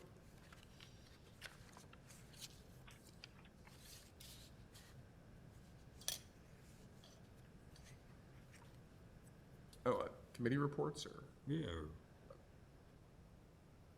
I can tell you I have no staff report. no staff report? What happened to, Jaguar? Sure. So they were in a holding pattern for a considerable length of time because they were inclined not to proceed during virtual hearings if they could help it. I believe they have accepted now. I'm not sure, but I suspect they are ready to move forward, understanding that this circumstance will not be changing. Whether that's in September or not, I'm not positive, but I think I would be surprised if you didn't see it before the end of the year. I'm not sure if they've heard from IDOT about their cut in, cut out at Route 41. So that's the only other timing related issue that might still be out there. Glenn, I know you mentioned earlier in the meeting tonight that the village's consultant has changed for maintenance of the code, the digital versions of the code. The reason I'm asking, I was surprised in looking through the FAR regulations today relative to this issue. I came across the old rule about the water containment portion of swimming pools still counting towards the FAR, and I think that's a rule change that's more than a year old now, so I was very surprised it was still floating in our digital version of the code that the public sees. Am I correct about that? The changes are just lagging badly behind because of a consultant change? I'll have to check. So I'll check that particular example. The language we left in is very similar to the old language. There's just a couple words changed that change the meaning. But certainly our existing codifier, Sterling Codifiers, was bought out by another major codification company, I think in conjunction with someone's retirement. So American Legal Publishing is the new codifier. They're used in Chicagoland. I believe they have the City of Chicago code as well as the City Lake Forest code, for example. So they're not a small firm by any means, but certainly possible that they might have rolled back some changes by accident, in which case we will definitely need to correct that. So I appreciate, again, you bringing that to our attention.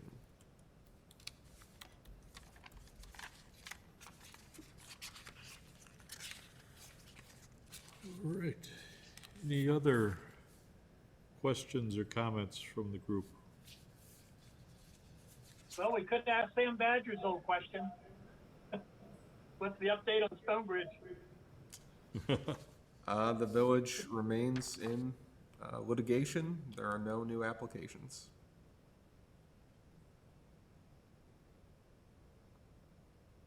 Still in the pleading stage. I would defer to the village attorney on that one. What I can say is that at this stage, it's been motion to dismiss, file the litigation, but I'd rather not comment further, but we will provide an update as soon as we have one. No, appreciate that, Mr. Schuster. Can I make one suggestion? In jest, if an ADU wants a subcutaneous dig, that'd be a special use permit. I would hope so. Subterranean ADU. Should we make that special use or not? One of those like Kansas missile silo ones. That or a cave. I think you have an example here on the ground. Literal man cave. Oh, well, yeah. All right. Motion to adjourn? I'll make the motion to adjourn. Is there a second? We do, I believe, Come on, guys. have to go very quickly through the roll call. Forgive me. Member Burns. Member Russell. Aye. Member Miller. Aye. Member Danley. Aye. Member Ryder. Aye. Chair Peters. Aye. You stand adjourned. Thank you. And next month. Have a good night. Thank Bye, you. everybody. Thank you. Have a good night.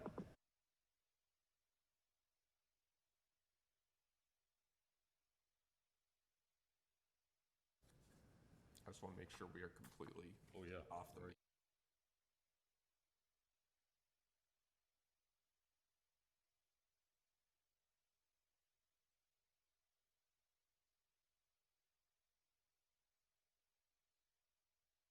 Welcome to the message center. Please